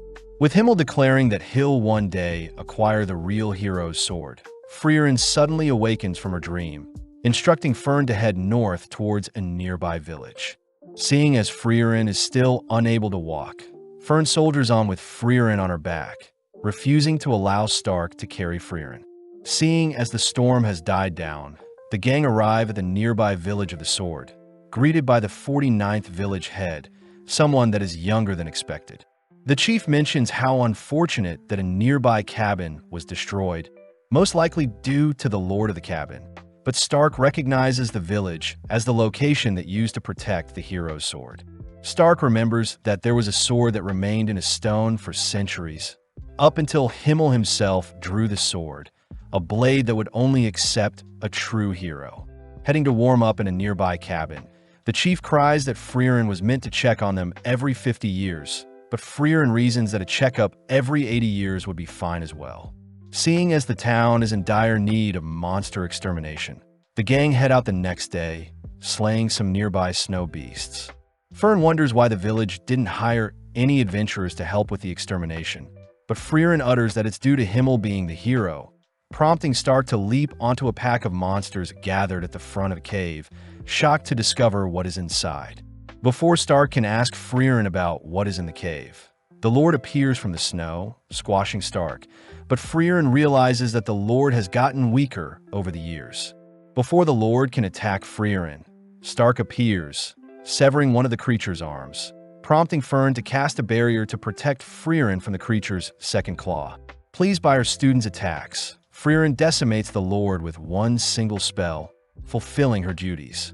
Heading over to Stark, Stark asks to know why the hero's sword is still in the stone, but Frieren utters that the sword's aura is attracting the monsters, but a barrier is protecting the monsters from claiming the sword.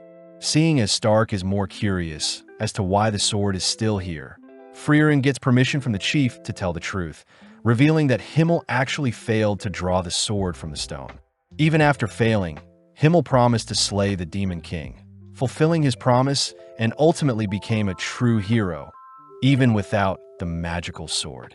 Fern wonders why people would lie about Himmel retrieving the sword, but Frieren reminds everyone that a hero doesn't need embarrassing stories staining their legacy, and is meant to be a pillar to shape and inspire future generations. As everyone leaves the scene, Stark can't help but stare at the blade, suddenly remembering a flashback, only to cut to later that day where the gang prepare to depart, promising to return in 50 years' time.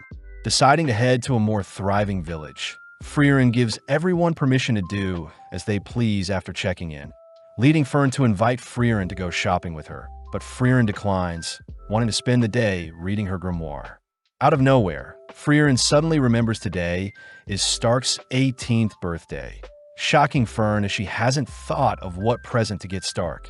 Fern is curious if Frieren has prepared something for Stark, making Frieren gleefully rush towards her suitcase, unveiling a potion that dissolves clothing, an item that Frieren learned men would love. Annoyed, Fern dumps the potion all over Frieren, storming off at how disgusting Frieren's present was. But now left alone, Frieren wonders what present to get Stark now. Reaching for a ring, Frieren wonders if Stark is worthy of such an item, but instead retrieves a piece of paper with some writing. Following Fern, she decides to gather intel on Stark's likes and dislikes. But upon discovering that Stark is not in his room, Fern goes out in search of him. Asking around, Fern is surprised to hear Stark has already been helping out the villagers, ultimately locating Stark gazing out into the view.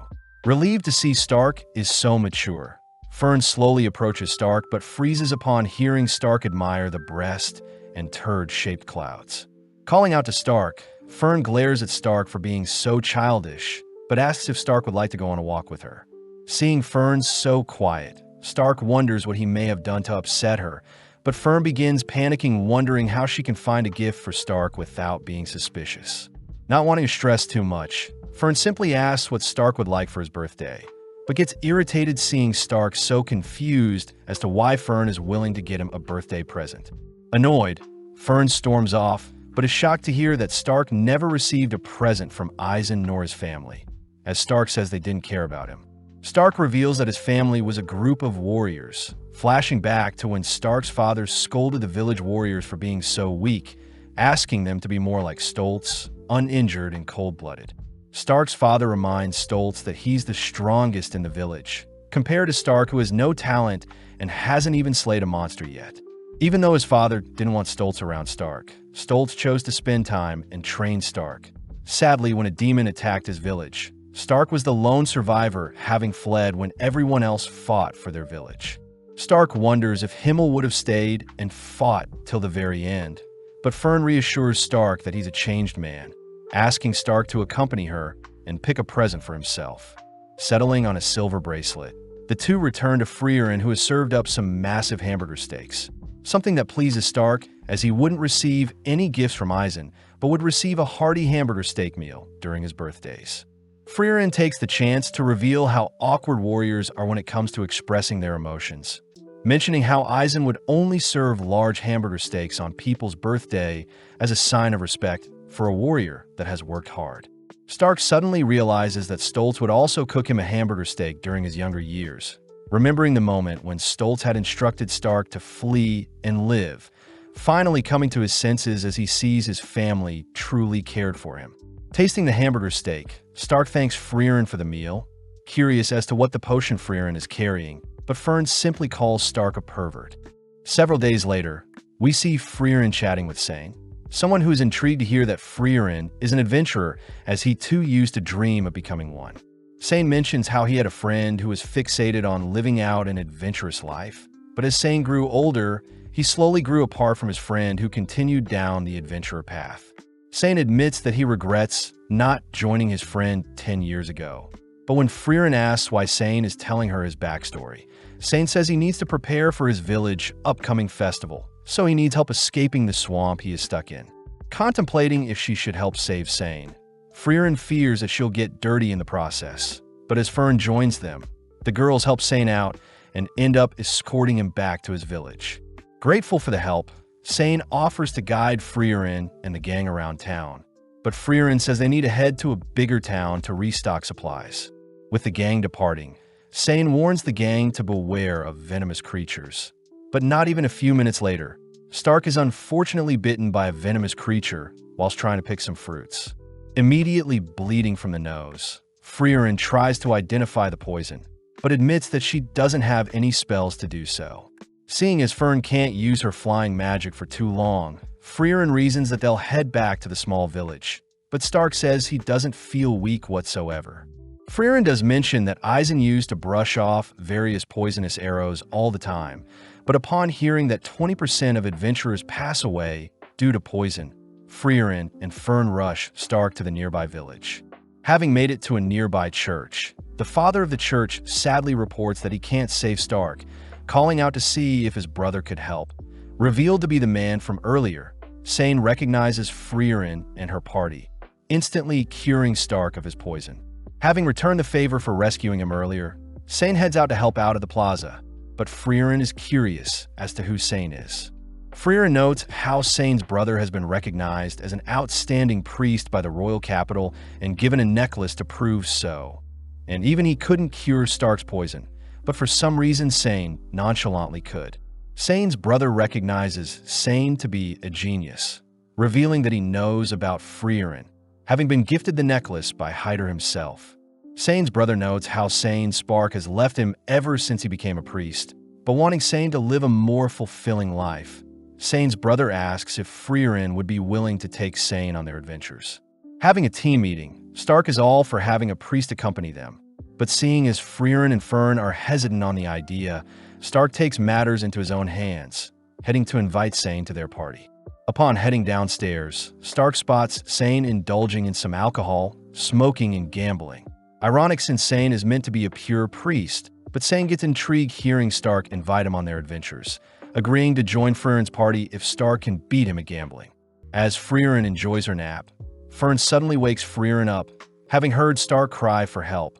But as they rush outside, they spot a naked Stark along with a naked Sein, both robbed of their belongings by some elders in the village. Sein takes the chance to refuse Stark's offer to join Frieren's party, knowing that it's already too late for someone like him. But this reminds Frieren of the time when Himmel had asked Frieren to join their hero party. Having also refused the invitation, Frieren had told Himmel that she wasn't qualified and scared of fighting the Demon King since she had stopped slaying demons for 500 years. But remembering Himmel's words, Frieren orders Sein that he still has the choice to change his future. With Sein still refusing to join, Frieren admits that she despises Sein, but that is also the reason why Frieren will be forcing Sein to join them. At the same time, Fern manages to retrieve the boys' items from the elders, returning Stark and Sein's items, only to storm off. Having another meeting, Fern voices how disgusting it is that people gamble, but Frieren does admit that Sein has the chops to become an adventurer. Spending some more time in town, our trio helps set up for the Harvest Festival, spending more time with Sein, all whilst he thinks about how Frieren and her party really resemble his adventurer friend. Sein thinks about how his friend had promised to return 7 years ago, but as Frieren and her party ask Sein's brother for what may convince Sein to join them, Sein's brother does mention how Sein prefers older women. Spotting Sein nearby, Frieren announces herself as an older woman, having lived over 1,000 years, but Sein states that Frieren's features don't attract him whatsoever. Having no choice, Frieren unveils her secret seduction technique, blowing a kiss for Sein, but Sein gets weirded out. Shocked to see that Fern and Stark have been seduced, they learn that Frieren's kiss had once knocked out Himmel, but having had enough, Sein states that he refuses to join their party. Frieren tries bringing up Sein's friend as a way to convince Sein, but Sein states that his friend is probably dead by now, having gone missing for 10 years already. Frieren tells Sein to travel and confirm if his friend is truly dead or not, advising Sein to live his life wisely. That way he won't have any more regrets. Sadly, Sein reveals the final reason he can't leave the village is because he doesn't want to leave his older brother. Sein mentions how he overheard his brother's conversation with Hyder, having been offered a position for Sein and his brother to move to the holy capital, but Sein's brother had refused as he didn't want to leave the village their deceased parents raised them in. Since Sein's brother refuses to leave the village, Sein states that he won't as well, but hearing how Sein truly feels, Sein's brother slaps Sein, reminding Sein to chase after his dreams and live a life with no regrets. That evening, whilst our trio are fishing, Sein reports to Frieren that he's patched things up with his brother, agreeing to go on an adventure and search for his friend. But this means that Sein will only accompany our trio for a fraction of their journey. With a final goodbye to his brother and his village, Sein agrees to live the rest of his life without regret, officially joining Frieren and her party on their journey. Having made it to the Rod region in the northern lands, the gang are amazed at the variety of stores in town, something that reminds Frieren of the hero party. Several minutes later, we see Fern and Stark bickering, leading Stark to storm out of the room, annoyed that Fern isn't listening to him. Wondering what all the commotion is about, Sein learns Fern is annoyed Stark didn't get her a birthday present, but Sein reveals that he too didn't get Fern a birthday present. Refusing to hear Sein's yapping, Fern begins kicking Sein, forcing Sein to promise to get Fern a gift. Before Sein leaves, he advises Fern to make things up with Stark, something Frieren agrees with. Heading out, Fern spots Stark admiring the bracelet she got him, but Fern is unable to approach Stark after what she did. At the same time, we see Sein eyeing a pouch with a butterfly, only for Fern to appear, complimenting Sein on knowing what she likes. When Sein asks if Fern has apologized to Stark, Fern admits that she couldn't, but Sein deduces that Fern doesn't hate Stark, but that she actually doesn't know how to speak with boys her age. When Sein asks Fern to pick a gift for herself, Fern refuses, making Sein smile as he chooses a pouch for Fern. Sein reminds Fern that Stark isn't the smartest person in the world. Plus, it was a joint effort when Fern bought Stark a gift on his birthday.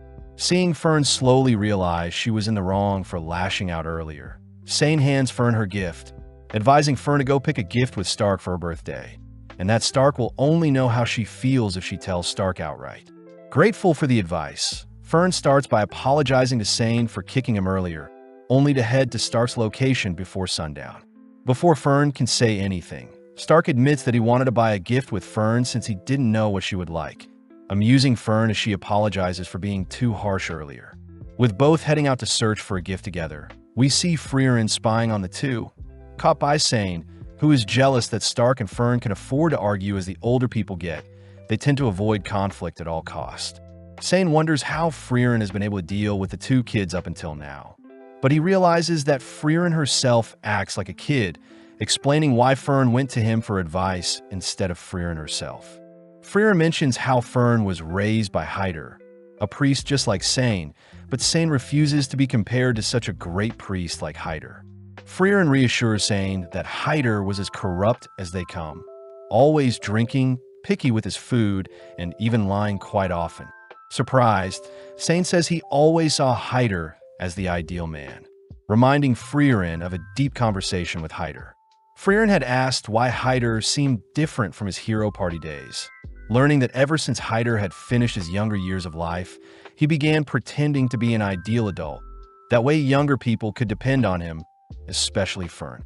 Hearing this, Frieren asks who Hyder can depend on then, but upon hearing that Hyder has always been depending on the goddess, Frieren offers to praise Hyder for the rest of his years, only to pat Hyder on the head. In the present, Frieren pats Sein on the head, praising Sein for his mature thinking, but Sein gets annoyed, all while Stark and Fern settle on a bracelet for Fern's birthday gift. Now in the Bandwoods, Frieren thanks the carriage driver for giving them a lift, learning that the driver is a merchant that owns an accessory store in the nearby town. Impressed by the merchant's sale tactics, Frieren suggests that Fern visit the store later, but suddenly spots the bracelet Stark bought for Fern, flustering Fern. Frieren utters that Himmel had once bought her a ring with a similar design, but upon digging up the ring, the carriage suddenly violently shakes. Having been snatched up by a massive bird, the gang wonder how they should proceed, with Stark suggesting they take out the bird and Frieren levitate the carriage afterwards. Sadly, Frieren reveals that flying magic was only discovered 40 years ago and that the humans had stolen the flying technique from demons, meaning most flying magic can only be briefly used on objects smaller than a human. Frieren suggests that she fly away with the merchant, Fern fly away with Sein, and Stark leap out of the carriage. But Stark reminds Frieren that he is a human, disappointing Frieren as she remembers Einsam would easily tank any free falls.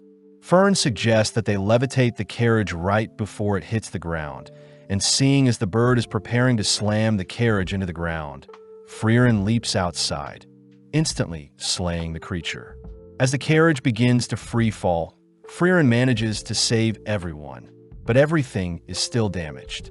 Having healed the horse, the gang begin repairing the destroyed carriage the next day, but Frieren is more concerned that she lost a ring. Elsewhere, the others begin preparing some food, all wondering why it has gotten warmer recently. But Sein takes the chance to praise Stark for dedicating 3 hours to find a gift Fern would like. Although Fern can overhear the boys' conversation, she is happy that Stark is proud of the choice as well. But Sein reveals that the design on the bracelet is a mirrored lotus representing eternal love. Flustered, Stark apologizes for the weird gift, but Fern could care less, more annoyed at Sein for instigating things. As the gang continue spending time in the forest, they work together to repair the carriage whilst hunting and sharing meals together. At night, Frieren would spend time searching for a lost item, and by day, the gang continued to repair the carriage. But one day, Fern asks why Frieren has been venturing off at night. Upon hearing that Frieren had lost the ring Himmel had given her, Fern quickly helps to search for it. But Frieren says she doesn't want to waste time. Fern refuses to accept such a decision, mentioning how the lotus on the ring means eternal love, but Frieren doubts Himmel knew that when he gifted it to her. Upon telling the others about the lost ring, the merchant actually reveals that he has a spell for finding lost jewelry and accessories, as most people in town would often lose their valuables. Pleased, Frieren puts the spell to work, remembering the moment when Himmel had asked Frieren to pick out a gift for slaying the Demon King. Upon seeing that Frieren had chosen the lotus ring, Himmel smirks, getting down on one knee only to place the ring on Frieren's fingers, as if he was proposing. Having found the item, Frieren is relieved that she didn't give up on the search, but is more curious as to why Stark had given Fern a lotus-designed bracelet as well. Moving on to the Lob Hills, Fern is seen exhausted, collapsing onto Frieren, but this makes Sein wonder how long Fern and Frieren have known each other. Fern utters that it's been 4 years, and Stark adds that he's been with everyone for 1 year. But as the gang continue on their journey, Sein mentions how their party lacks something. Frieren says they have a frontliner, 2 mages, and a priest, making Fern suggest they need a thief to help deal with the mimic chest that Frieren keeps getting caught in. Sein suggests that they add a mature older lady, but as the gang enter the next village, they're all horrified to see everyone is unconscious. Inspecting the bodies, The gang confirm that everyone is simply asleep, something Frieren recognizes as a curse. Frieren explains that curses are spells cast by monsters and demons, with the most well-known ones being turning people into stone and putting them to sleep, magic that humans aren't able to unravel. Luckily, priests draw their magic from the goddess, and it's the role of the clergy to unravel such spells, meaning Sein may be able to identify and break said curse. As the gang gives Sein some room to assess the situation, Stark asks what's so special about magic from the goddess. Learning that the goddess's magic are recorded in holy scriptures, and just like demon magic, only the owners can read and interpret such magic. Additionally, those able to read and learn the goddess's magic are naturally blessed with protection from curses, making priests a natural counter to curses. Heading outside, Frieren admits that even magic is unable to detect curses, but just then Sein reports that he's detected the source of said curse and that it'll be faster to defeat the monster inflicting said curse. Before the gang can head off, Stark is revealed to have been cursed and fallen asleep, prompting the gang to hurry.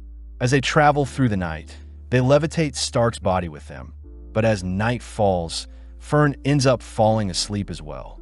With no other choice, Frieren conceals the lovebirds with a barrier, leaving only Frieren and Sein alone. The deeper they venture into the forest, the more sleepy Frieren gets, asking Sein to wake her up when they encounter the monster.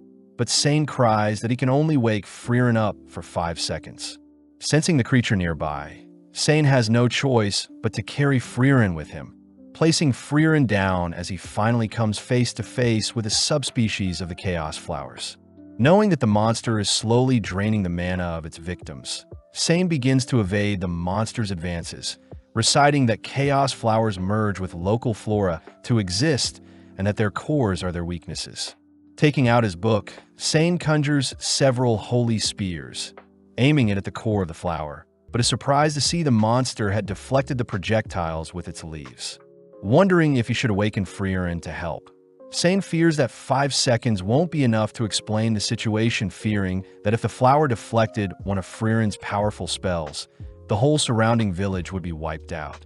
Just then, Sein remembers Hyder's stories, telling Sein and his best friend that Hyder would always have trouble communicating with Frieren, but Hyder always trusted Frieren no matter what. Choosing to bet everything he can on these next 5 seconds, Sein breaks Frieren from the sleeping curse. But before Sein can explain the situation, Frieren instantly shoots down the monster with a single spell. The next morning, Stark awakens next to Fern, all heading back to the village, only to be praised for saving them. As the gang head off, Sein admits how amazing Frieren was, having known instantly what type of monster it was and how to defeat it. Frieren takes the chance to praise Sein for trusting her, finally making it to the halfway point of Vorig, where their next goal is Oberst. Out of nowhere, a noble appears, inspecting and praising Stark's body only to take the four to his mansion. Recognizing the noble as Lord Ordin, Frieren asks that Ordin not do as he pleases, revealing that she knows the Ordin family is one of the 3 great families in the Northern Land, and that Ordin's grandfather was impulsive like Ordin himself. Seeing as Ordin is quite stubborn, Frieren attempts to leave, but upon hearing that they are low on funds, Frieren agrees to hear what Ordin is offering. As they walk through the mansion, Ordin asks where Stark is from, but upon hearing that Stark is a warrior from the Klee region, Ordin reveals that his family originates from the same village. Showing a picture of his son, Wirt, Ordin says that Stark looks exactly like Wirt, the heir and hero of the city. When Frieren asks to know what Ordin wants, Ordin reveals that his son had passed away whilst fighting a demon, giving his life to ensure the demon was defeated. Ordin says only Gable the butler and a few others know of Wirt's death, and that he would like Stark to stall and keep up the town's morale as they rebuild their city's army. Ordin states that there will be a party 3 months from today that he wants Stark to attend, offering to pay Frieren 10 straw gold coins and any grimoire of her choosing if Stark accepts. With no other choice, Gable begins teaching Stark the proper etiquette, all while Sein drinks out and the girls enjoy tasty snacks. One day, Fern spots Stark loitering around, exhausted from everything he has to remember, but caught off guard when Stark shows Fern what he's been practicing. With Fern weirded out, Stark heads to speak with Orden, wondering how Orden feels having only been 2 months since Wirt passed away. Orden mentions how he already planned a replacement, but Stark looks closer to Wirt, admitting that he doesn't like pretending that his son is still alive. Heading outside, Orden introduces Mutt, his second son and new future heir, someone Orden doesn't believe is as great as Wirt, reminding Stark of his own family dynamic. Given a wooden sword, Orden asks Stark to demonstrate his strikes, but upon seeing Stark shake profusely, Orden asks Stark to be confident, reassuring Stark that he isn't so strict. Stark takes the chance to ask Orden how he feels about Mutt, happy to hear that although Orden is strict with Mutt, Orden still values Mutt, deeply believing that Mutt will one day surpass Orden himself. Elsewhere, Orden asks Fern to attend the party with Stark, immediately putting Fern to work, ultimately leading up to the big day. With Stark and Fern tired from the past 3 months, they both reason that they might as well show off their hard work, leading Stark to ask Fern to accompany him for a dance. At first, they start slow since Fern is quite nervous, but taking the lead, Stark guides and encourages Fern to be more confident, all while Sein and Frieren watch from the side. With the party over, Orden is seen removing his eye patch, wondering if Wirt would be alive if it weren't for his injury.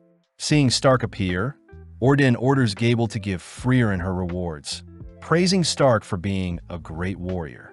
Before Orden can offer Stark to remain by his side, Stark refuses as Stark can't replace Orden's dead son, and Orden can't replace Stark's dead father.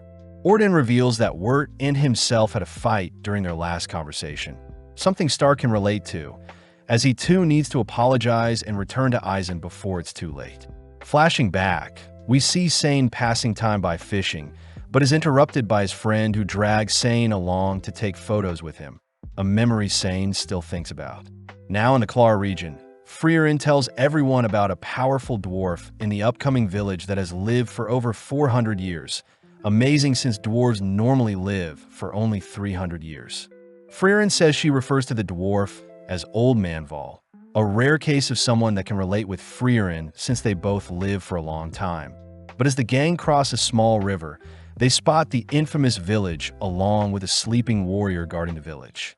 Revealed to be Voll, Stark feels bad for the old man, but Frieren calls Voll out for pretending to be senile again.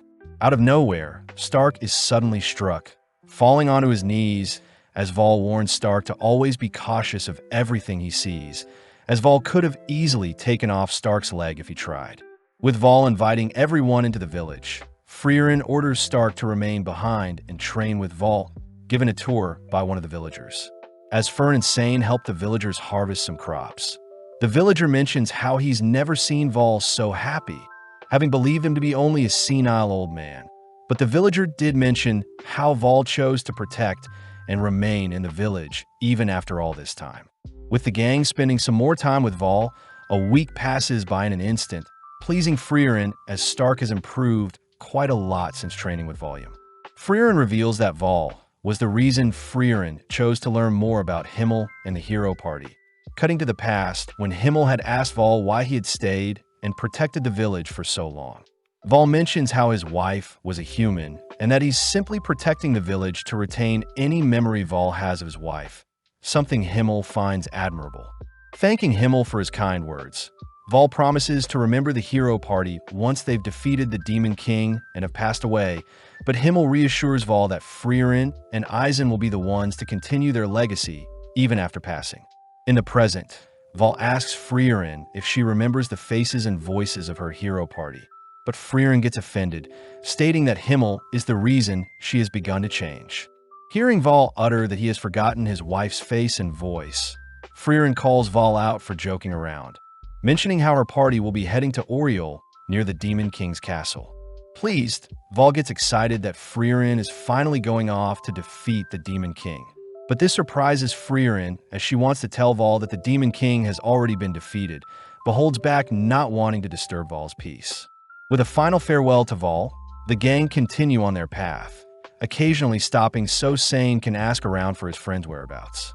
Stark is impressed that people still remember the name of Sein's friend, even after 10 years, but Sein mentions how his friend went by Guerrilla Warrior, a memorable title. With a mere bridge separating the gang from reaching the magical city of Oberst, the gang choose to rest first at a nearby village, excited to hear that Gorilla Man did indeed help defeat a demon in the village, but only a stubborn old woman may remember where Gorilla Man did after.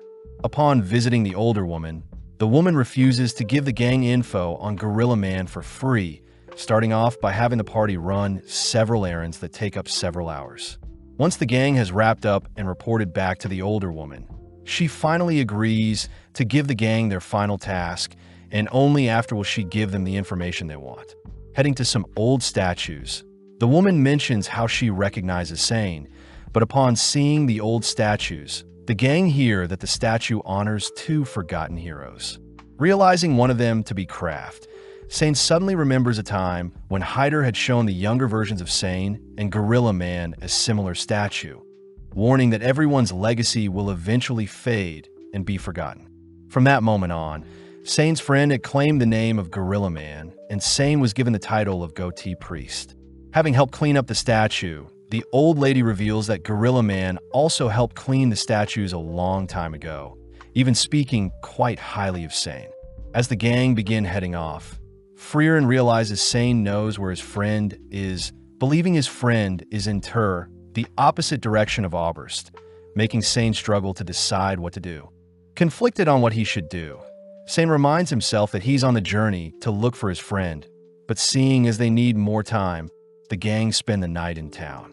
With Fern and Sein heading out to retrieve firewood and food, Fern and Stark share a moment when Fern teases Stark with her cold hands, but the gang get worried seeing snowfall.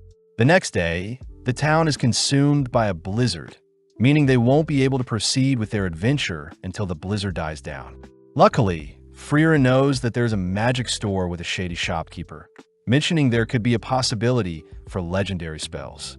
Since they'll be staying in town for a month, Sein gets quite relieved, getting to share meals and spend time with Frieren and the others. With several days already passing by, Sein is seen drinking with one of the village elders, realizing that he's been spending time away from Frieren and the others. At that moment, Frieren appears, asking if Sein can mediate an argument between Fern and Stark. Upon checking up on the two, Sein and Frieren ask why Fern is angry with Stark, but seeing as they aren't getting anywhere, Sein chooses to speak with Stark privately. Stark reveals that he was simply paying Fern back for the time when she placed her cold hands on Stark's face. But when he did it to Fern, Fern got mad at him. Seeing as Stark and Fern are having another simple disagreement, Sein asks Stark to simply apologize and tell Fern what his true intentions were. Up next, Sein speaks with Fern privately, relieved to hear that Fern doesn't hate Stark for what he did, but was simply frightened when Stark held Fern in place with his strong hand. With the two lovebirds making up, Frieren and Sein share a meal, prompting Sein to ask why Frieren invited him on the journey in the first place. Frieren reveals that Sein reminded Frieren of herself before she met Himmel and the hero party, simply giving Sein a reason to adventure and live life, just like how Himmel gave Frieren a reason to live. Grateful for the memories, Sein bids farewell the next morning as he plans to search for his friend, surprising Stark and Fern since the farewell was quite short. As our trio make it to the Offen mountain ranges, where Stark is tasked with hunting and gathering, but one day Stark discovers that Fern has caught a fever. Calling on Frieren to cure Fern, Frieren realizes that Sein had left behind some medicinal herbs, grateful as Frieren can identify the illness and cure Fern accordingly. Stark is surprised Frieren has a holy scripture of her own, managing to identify the illness as a simple cold, and it would make sense to head to a nearby village to get out of the cold. Upon confirming that there is an icicle cherry blossom tree nearby, Frieren chooses to hold Fern's hand, mentioning how Fern feels safe when her hand is held while she is sick. Embarrassed, Fern turns away, leading our duo to head out only for Frieren to tell Stark stories of when Fern was shorter than Frieren herself. After a long day of traveling and resting, the two make it to the base of the gorgeous cherry blossom tree, where the mushrooms at the base of the tree are their target. Stark wonders why Frieren chose to hold Fern's hand out of all things, but Frieren simply mentions how it's the only thing she knows how to do when supporting someone whilst they're sick. Flashing back, It turns out Himmel had once held Frieren's hand when she was sick, having learned it from his mother. Although Frieren thought it was strange, the thought of knowing Himmel was quite soothing when Frieren was sick, and hence Frieren promises to hold Stark's hand when he's ill as well. Upon retrieving the mushrooms, Frieren begins concocting a scary-looking mixture, only to feed the medicine to Fern, all while Stark helps out in the village.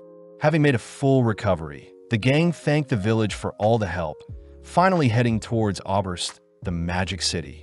Finally laying eyes on the grand city, the trio reason that they should look for a carriage to cut down on time, prompting Fern to remind Frieren to take the first-class mage certificate if they want to enter the Northern Plateau. Frieren wonders why Fern doesn't take the first-class exam as well, but Fern gets discouraged since only a handful of powerful mages have ever achieved the first-class certificate. Fern wonders why a first-class mage must accompany parties traveling to the Northern Plateau, but Frieren reveals that in the past monsters like the Einsam would require a skilled mage and priest, but since a first-class mage is still required, it must mean something is happening in the Northern Plateau. Having hitched a ride, Frieren mentions how the exam contains a combat test, wondering what strategy she should come up with to win. Fern is surprised, believing that even with Frieren's suppressed mana, she is still above average, so no strategy will be needed. Frieren takes the chance to educate Fern, revealing that a mage's technique, experience, spells, control, effort, and tenacity will also play a role in the overall strength of a mage. Frieren adds that she's lost 11 times to mages with less mana than herself, these being 4 demons, one of which was Quall, 1 elf, and 6 humans.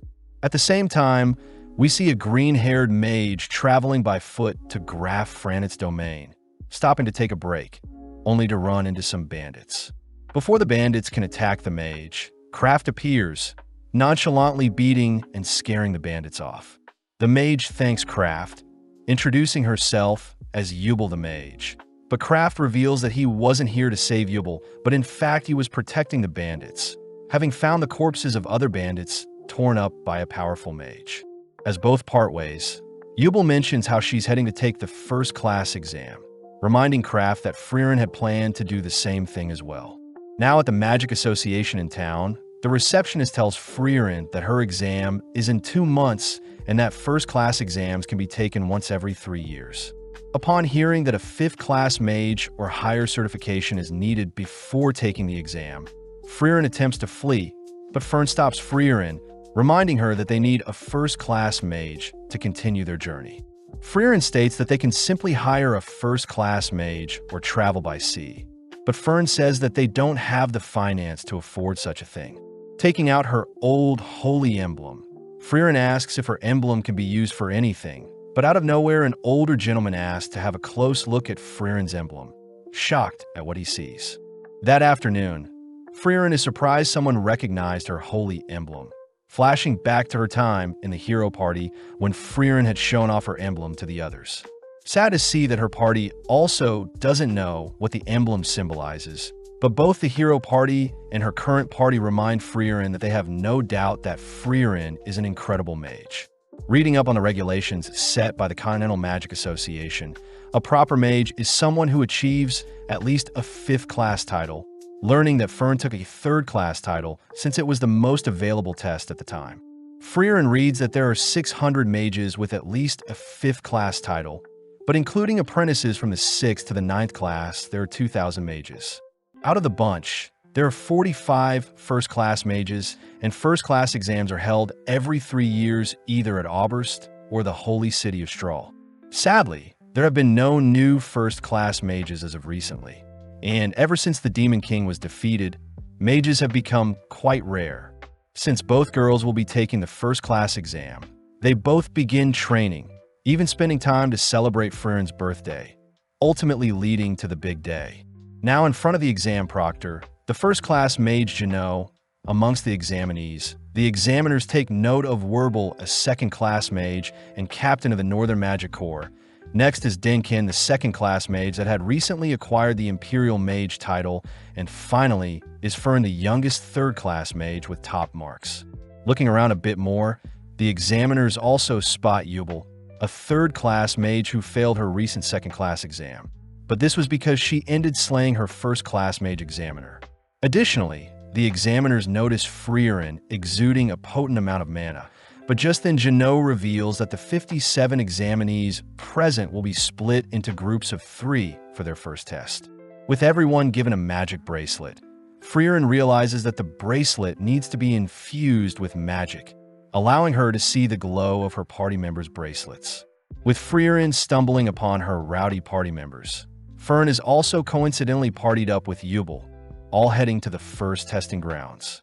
Jeannot explains that the small birds called stills live in the area, only to assign all parties to retrieve a still by sunset the next day if they want to pass. Plus, all party members must be present for it to count. Upon hearing that parties can't leave the testing grounds, Frieren feels helpless spotting her 2 teammates fighting over the birdcage. Defusing the situation, Frieren introduces herself, learning her teammates go by Lawine and Carney, the third-class mages. Carney mentions how Lawine and herself go way back, but they both admit they've never encountered a still before, all 3 reasoning they should all focus up to track down a still. With Carney and Lawine continuing to bicker and fight, Carney gets exhausted, forcing the girls to rest for a bit. Seeing as they're wasting time, Lawine suggests that she continues to search alone, learning that Lawine is stronger than Carney, but Lawine admits that she doesn't compare to Frieren. With Frieren advising that Lawine watch the skies, Frieren takes a breather, but Carney wonders why Frieren asked Lawine to watch the skies. Frieren wonders if Carney struggles to detect mana, but suddenly Lawine appears, reporting that she's found a still. Instantly, Carney attempts to trap the bird in a water barrier, but when the bird evades, Lawine manages to freeze the water, ultimately capturing the still. Although Frieren praises the girl's attempt, the still instantly disappears, dousing the girls with water as Frieren reveals that stills move faster than the speed of sound, suggesting that they continue to observe the bird before capturing it. Spending more time together, Carney and Lawine continue to argue, and sadly they fail to capture a single still, but they choose to set up camp as night falls. That night, Carney awakens to the sound of rain, only to notice that Frieren is missing, only to go out in search of her. Having made it to a cliff, Carney wonders where the sound of rain is coming from, but is suddenly attacked by a monster. Pinned down and without her staff, Carney cries for Lawine, but out of nowhere Frieren binds the creature, reminding Carney to watch the skies. Giving Carney time to calm down, Frieren wonders why Carney and Lawine work well together even though they hate each other. Carney reveals that she is quite a coward, remembering a time when Lawine had stayed back to help Carney learn how to fly, even giving Carney several compliments to cheer her on. When Carney still refused to fly, Lawine kicked Carney off the cliff, impressed that Carney learned to fly when it mattered the most. Frieren is happy to hear that Carney and Lawine appreciate each other after all, but is more intrigued to hear that Carney has come up with a plan to capture a still. Returning to the campsite, Frieren sits watch as the girls sleep, remembering a time when Einsam was shaking in fear, knowing that their hero party needed to face a dragon. Himmel apologizes as he thought an inspirational speech would help Einsam out, but when Himmel admitted that he was scared as well, Einsam thanked Himmel for being honest. Knowing that the dynamics for parties differ from case to case, with Frieren leaving to test something, we switch over to Fern's party, who had managed to capture a still for themselves. Seeing Fern relaxed, Fern's members remind Fern that other parties can still steal their still, asking that Fern prepare to fight other mages. The next morning, Frieren and her party go over what they know about the still. First, the creatures travel faster than the speed of sound. Next, the bird can break out of any normal restraints. Additionally, the creatures can detect mana and flee upon sensing danger. Lawine points out that they won't be able to detect the creature, since the stills don't have any mana, but Frieren points out how she was experimenting with a spell last night that could capture the creature. Frieren reveals the spell to be developed to specifically hunt down birds, the exact same spell Frieren used to bind the monster that attacked Carney last night. Lawine wonders why Frieren didn't mention the spell earlier, but Frieren reveals that the spell can only be cast 50 centimeters within range of the target, and unfortunately the closest they've gotten to a still is 3 meters. Frieren asks if the girls can possibly stop the bird with their magic, prompting both girls to suggest that their freezing and water spells could possibly temporarily restrain the bird, but it would be tough to get close without it sensing their mana. Suddenly realizing something, Frieren tells the girls her idea, intriguing the girls as they may have to fight with the other parties, but they commit since it's their only option. At the same time, Fern, Himmel, and Land all choose to hide in a cave, but upon running out of water, they all decide to replenish their water. But Himmel suddenly realizes that the ground they're walking on used to be a riverbed. Fern asks how powerful the barrier is, wondering if the barrier stopped the flow of water into the testing area. But Land points out that there is still a source of water in the middle of the testing area. Additionally, since the still won't survive without water, Fern's party agrees to search for smaller ponds nearby. But upon detecting a magic projectile nearby, Fern instantly conjures a barrier to defend. Unable to spot their foes, Fern continues to stall, all whilst Himmel fends off Wirbel's advances. Land faces Scharf, and Fern faces Airy. Wirbel takes the chance to praise Fern for reacting to his spell, but before the two parties can initiate their duel, a massive beam of light suddenly consumes the central lake. Lawine is revealed to be freezing the central entire lake, confusing the other parties as they fail to unfreeze the lake. Having witnessed Lawine's magnificent spell, Denkin reasons that no still will now come to the lake again, advising his team members, Richter and Laufen, to follow after Frieren and her party as they plan on stealing their still. As Frieren and her party set their plan into motion, Fern and Wirbel's party begin clashing, all agreeing to separate for now. Assessing the situation, Denkin scolds the mages for wasting their magic attempting to unfreeze the lake, but also doesn't recommend mages search for other waterholes whilst in the air, as they will be vulnerable to monsters. Turning and heading after Friren's party, Denkin runs into the party they saw flying earlier, having been slaughtered and taken prey by the monsters. When Laufen suggests that they at least bury the corpses of their fellow mages, Denkin forbids it, revealing that the Geisel monsters hunt based on their prey's mana, and since the corpses still have mana, the Geisel will lock onto them if they move the bodies. Laufen wonders how sadistic the examiners are for not caring about the lives of the test takers, but Richter states that the Continental Magic Association simply wants to keep a certain standard for those who manage to become a first-class mage. Denkin voices how he despises the association's old way of thinking, having seen mages greater than himself fail to achieve anything noteworthy. But just then Denkin spots a suspicious body of water. Upon further inspection, Denkin manages to detect a faint scent of mana infused in the water, believing it to be Frieren and her party's doing, and as a result of the mana in the water, the stills won't come near this body of water. Denkin deduces that Frieren and her party plan on infusing all watering holes with mana, forcing the still to rally at their desired body of water. But seeing as there is no way of finding which body of water Frieren and her party are at, Denkin suggests that they all rest for now. At the same time, Carney is seen reporting that she's infused as many bodies of water with her mana, all agreeing to bunker down in their current positions for Estelle to appear. Seeing as they now need to wait, Frieren suppresses her mana even further, uttering that she mustn't move or else mana will be released. As Carney and Lawine hide nearby, Frieren watches as various creatures drink from the nearby water source, but upon spotting a still land on her shoulder, Frieren successfully captures a still. In that instant, Denkin manages to detect Frieren's spell, sending Laufen to keep Frieren occupied.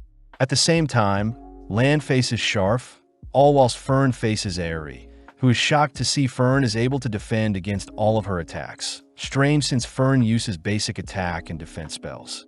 Curious, Airy gets weirded out, having sensed a strange confidence exuding from Fern, but Airy does feel bad for Himmel, declaring that she'll be slaughtered having to face off against Wirbel the strongest in their party. Fern calls Airy's bluff, revealing that she knows her is far stronger than Wirbel himself, but not denying it. Airy states that Wirbel's experience in battle is unmatched.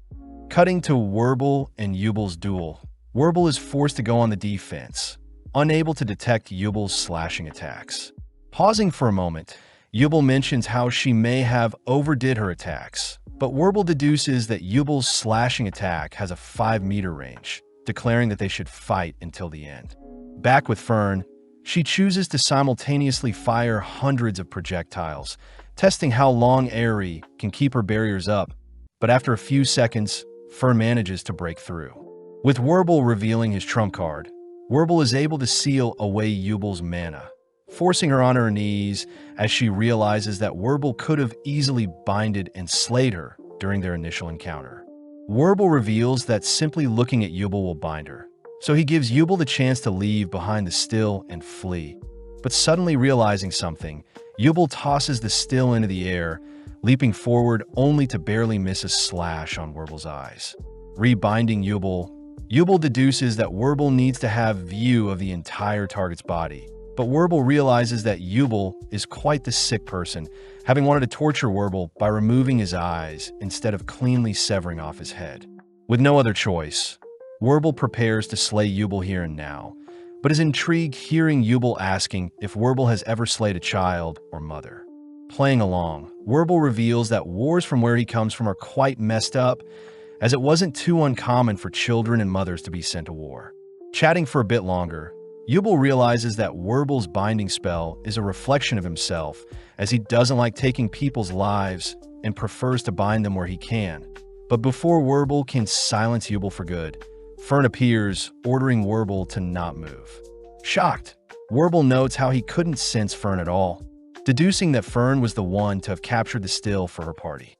Yubel notes how Werbel also had a binding spell, but was just unlucky to have not stumbled across a still for himself. Demanding to know where Aerie is, Werbel is shocked to learn that Fern killed her, making it now impossible for his party to finish the exam, as all party members must be alive and present to pass the exam. Unbinding Yubel, Werbel heads off, allowing Yubel to praise Fern for lying. Cutting to Land and Scharf, Scharf manages to weave his projectiles through Land's barrier, landing a fatal blow on Land's dominant arm. Land admits that Scharf's ability to turn petals into metal is an amazing spell, but Land has already identified the spell's weakness, pissing Scharf off as he demands Land surrender. Scolding Scharf for not being able to detect mana, Land appears behind Scharf, revealed to have used cloning magic the moment the test began. Knocking Scharf out, we cut to Werbel, who is relieved to see that Aerie is still alive, only knocked out due to mana exhaustion. Werbel learns that Fern used basic offensive magic to defeat a prodigy like Aerie, terrified to imagine what type of monster Fern will be in the future. As Werbel carries Aerie on his back, they head to Scharf's location, forcing Werbel to levitate Scharf alongside them as they all hear rain hitting the outside of the dome. Aerie and Scharf apologize for losing, since now their party will fail, but Aerie takes the chance to thank Werbel for saving her village from a demon in the past. Werbel corrects Aerie, as he had begun slaying demons in the Northern Land for a girl he liked 29 years ago, having hoped she would return once he became stronger, but ironically Werbel had already forgotten what she looked like. With Werbel and his party making plans on what to do after the exam, Aerie offers to introduce Werbel to her grandpa, who is a first-class mage, but suddenly Aerie points out a still in the trees. Instantly, Werbel binds and captures the bird, grateful that his luck has finally turned around. At the same time, we spot Frieren and her party glaring at Loffen, all whilst Denkin observes Frieren from afar.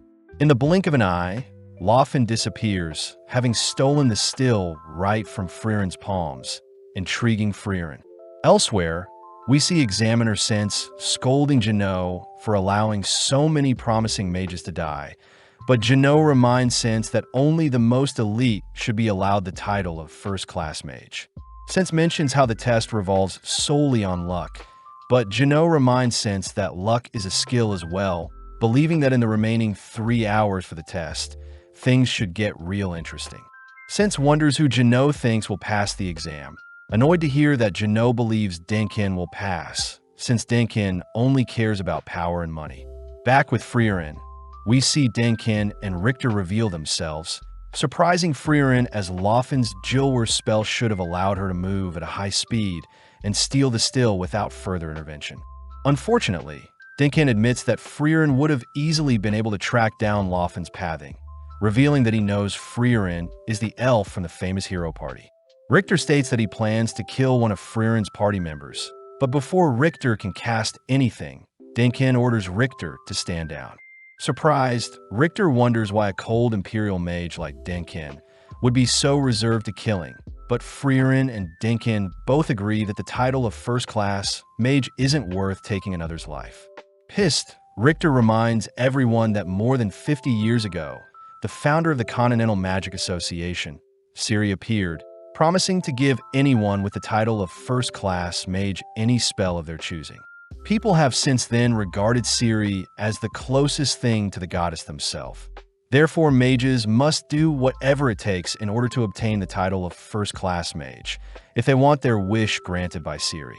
Hearing Richter once again declare that he'll slay one of the girls, Dinkin orders Richter to only place their enemies to sleep, prompting Richter to separate both parties with an earth spell, allowing Dinkin and Frieren to face each other. Flashing back, we see Flamme take Frieren to meet with her master, Ciri. As Flamme and Frieren kneel before Ciri, Ciri is impressed by her student as Flamme had managed to acquire a powerful elf as a disciple, leading Ciri to grant Frieren any spell of her wish. Sadly, Frieren refuses, stating that she finds joy in searching for the spell. But this disappoints Ciri as Frieren lacks the ambition to prioritize growing stronger. Correcting Ciri, Flamme states that Frieren will ultimately be the one to slay the Demon King. Confusing Ciri as such a feat isn't that impressive. Flamme adds that Ciri yearns for a good battle, but Frieren yearns for peace. In the present, Richter slowly begins to march towards Carney and Lawine, but when Lawine attempts to freeze Richter, Richter simply continues marching.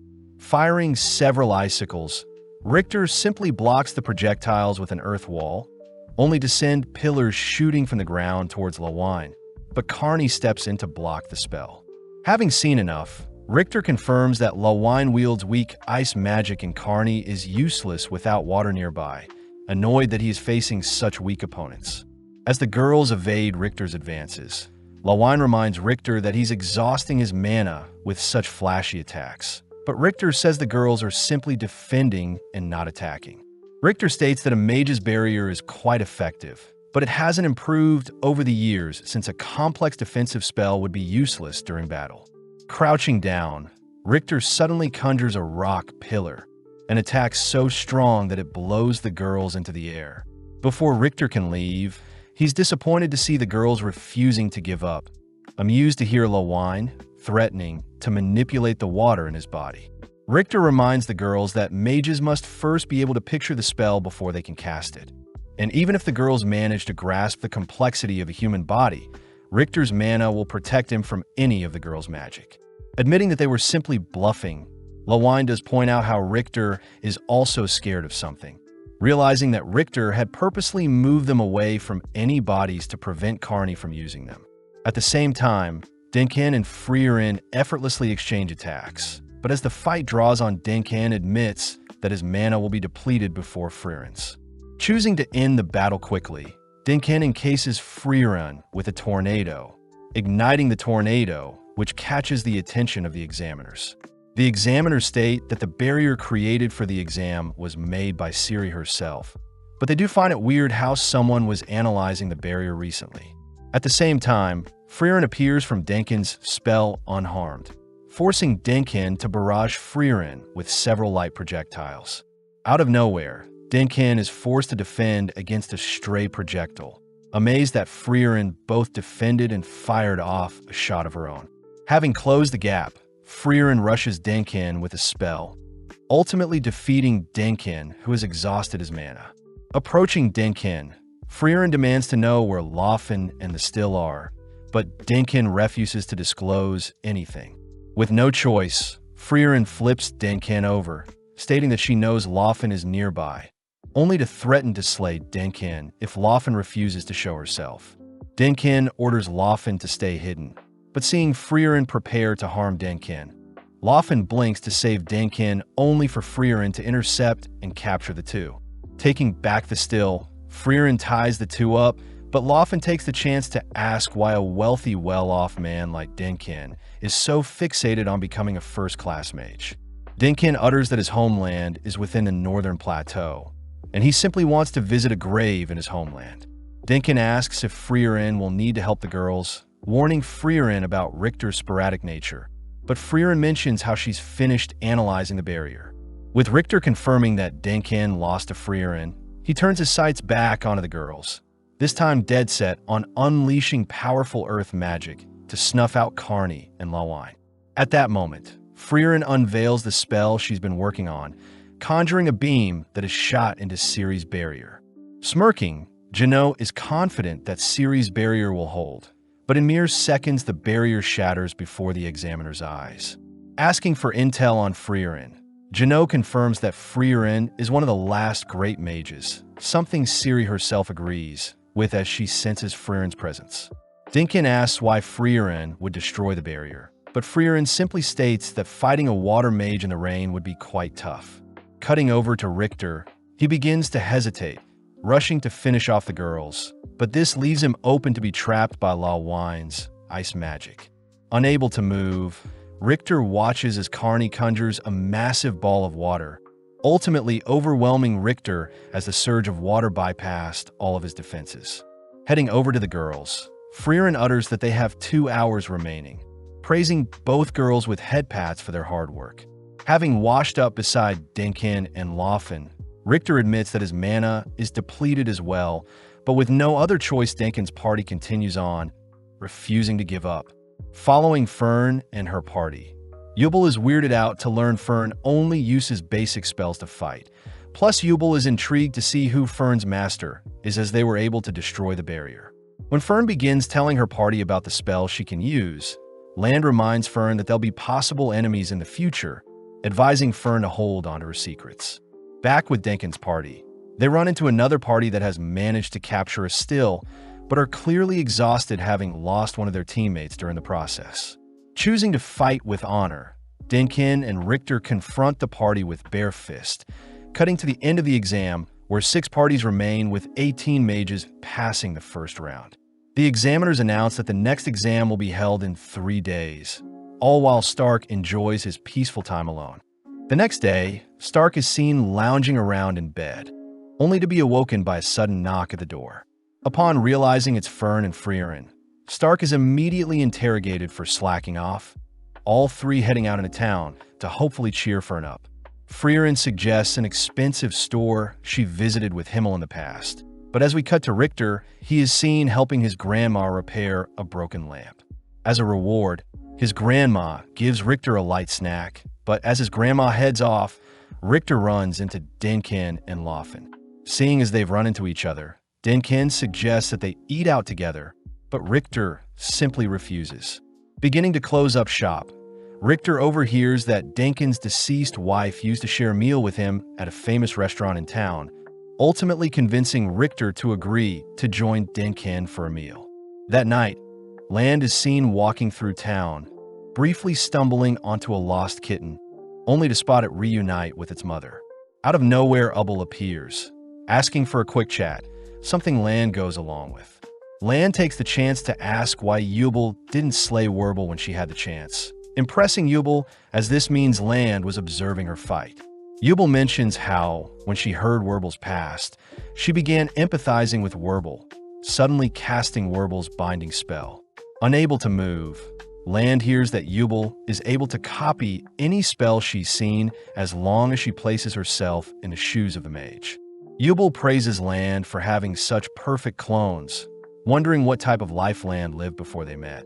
But Land refuses to disclose anything, disgusted by mages like Jubel who operate based on feeling instead of theory.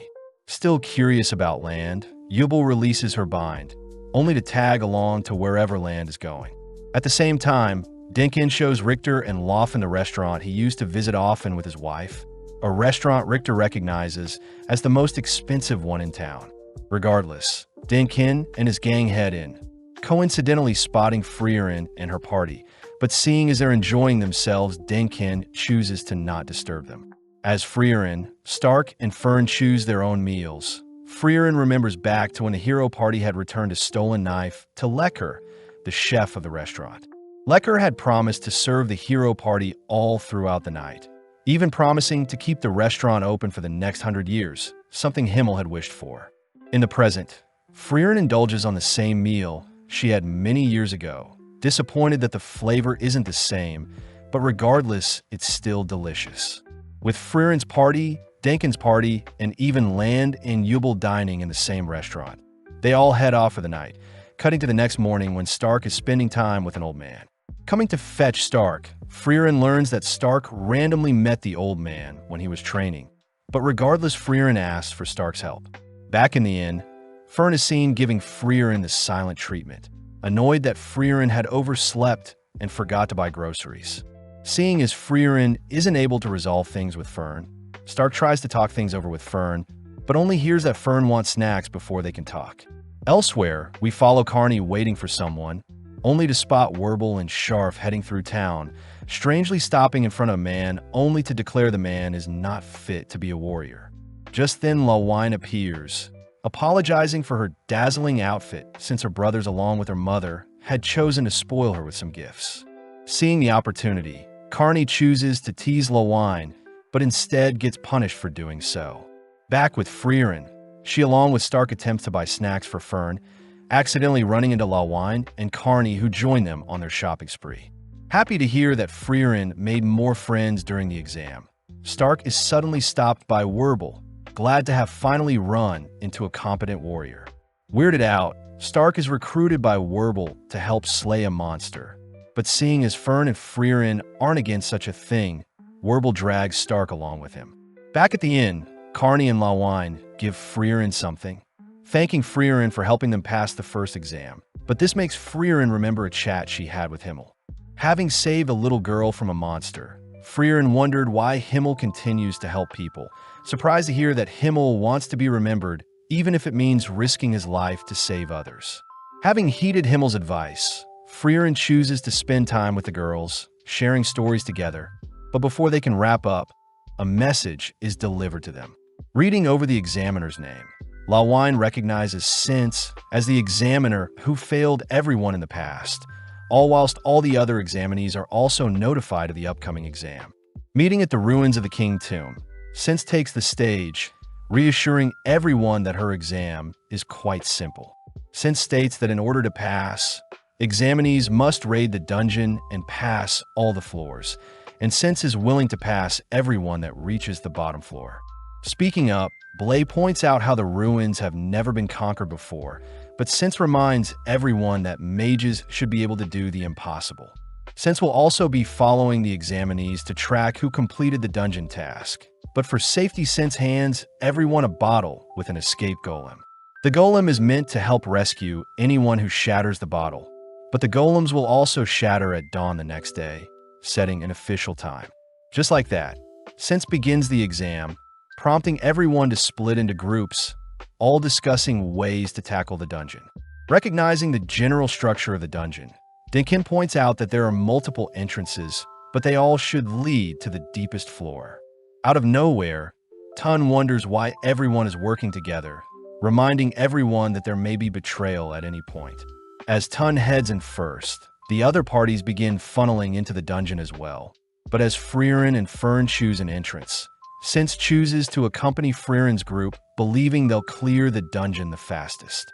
With the three making their way through the dungeon, they begin mapping down their route, but with Frieren's expertise, she even helps Sense avoid traps. Fern is amazed at how efficient Frieren is, but Frieren reveals that she learned a lot whilst traveling with Himmel since he loved exploring dungeons.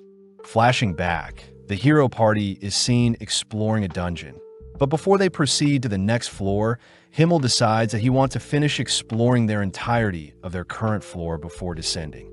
Annoyed, the hero party wonders what Himmel is thinking, but Himmel points out that exploring is part of the adventure, and if they don't make the most of it, their adventures will feel incomplete and meaningless. Back outside, we see Carney and Lawine finally heading into the dungeon, leaving Dinkin, Richter, Laufen, Method, and Lang. Annoyed, Dinkin states that they could have easily cleared the dungeon if everyone worked together, but Richter reminds Dinkin that not all mages are as logical as Dinkin. With no other choice, Dinkin and his new party finally head in, but switching back to Frieren, she seems to be fixated on a mysterious chest. Even after confirming that the chest may be a mimic, Frieren still hedges her bets, ultimately caught by the mimic chest. With Fern attempting to pull Frieren free, Sense gets weirded out seeing Frieren's weird obsession with chest. Elsewhere, Dinkin and his party identify a trap, all carefully walking around it only to spot the stain of a corpse where the trap was. Reaching a gate, Dinkin attempts to open the door with some magic, but accidentally triggers a trap, ultimately causing two gargoyle statues to lock onto the gang. Reacting quickly, Dinkin blocks and fires off a shot, tearing away at one of the monsters. But when it begins charging up a spell, Richter stalls it with an earth wall, buying enough time for Method to swiftly erect a barrier to halt its attack only to fire off a counterbeam of her own. At the same time, Laufen slams a second monster into the ground, but sadly the creature fires a beam that blasts Lang into a separate room, unluckily triggering a spike trap. Having had enough, Dinkin sweeps up the gargoyles with a torrential tornado that shreds monsters into pieces, only to check up on Lang. Seeing as the spells can't break Lang out of the trap, Dinkin orders Lang to break her bottle, causing a golem to spawn and successfully break out of the trap. But this means Lang has been disqualified as the golem is seen leaving the ruins. Back with Frieren, she manages to escape with Fern's help, leading Frieren to explain that she would normally blow the mimics up from the inside, but that would ruin her hair. Venturing deeper, the girls run into a gate guarded by gargoyles, but Frieren instructs Fern to blow them up before they are activated. Continuing to collect valuable items, Frieren chooses to explore each level to the fullest, eventually stopping to check on the loot they've acquired. Having a small chat, Sense wonders why a talented mage like Fern doesn't have any dreams or aspirations. But Fern says she only became a mage to make Hyder proud, and sadly, it seems her reason for getting stronger has dulled ever since. Sense asks why Fern is trying to be a first-class mage then, making Fern admit that she treasures the time she spends with Frieren, simply happy to follow Frieren wherever she goes. Following Werble and his party, the three stumble onto a strange-looking room, suddenly noticing that Aerie has been binded. Aerie manages to detect three mages nearby, prompting Werble to block an incoming beam, all while Scharf employs his magic to obstruct the enemy's view. With Aerie free, Werble confirms that their enemies are stone clones of themselves, declaring that the real test begins now. At the same time, Dinkin's group runs into a clone of Laufen, but with the gang working together, they manage to dispatch the clone, shocked at how perfect of a copy it was. Passing through into another room, the five are immediately weary of their next opponent, watching as a carbon copy of Frieren descends upon them. Following Janot, he goes over the Spiegel with his colleague, rehashing that such a fiend is a mythical creature able to use the memories of people in its dungeon to create perfect copies. Unlike the Einsam, the clones created are equally strong as the original, meaning Sense chose this test for the mages to challenge the examinee's ability to self-analyze and overcome their enemies as a team. Back with Dinkin's team, Dinkin and the others are forced to look for cover, horrified by the clone's monstrous attack. Elsewhere, Ubel and Land seem to be trapped, with Land severely injured. Just around the corner, Ubel's clone admires Land's golem bottle, making Ubel curious as to how perfect of a copy her clone truly is. Land seems like he doesn't want to chat, but mentions that the clones can't speak. During their initial encounter, Ubel's clone dashed straight for Land's golem bottle, ignoring Land entirely, something Ubel admits she would have done as well. Land finds it messed up that the clone has cornered them, but still chooses to wait for them to make a move first. Something Ubel believes is because the clone enjoys seeing them suffer. Seeing as Land is beginning to bleed out, Ubel asks if Land is the real one, but upon hearing that Land isn't sure himself, Ubel hands Land her bottle.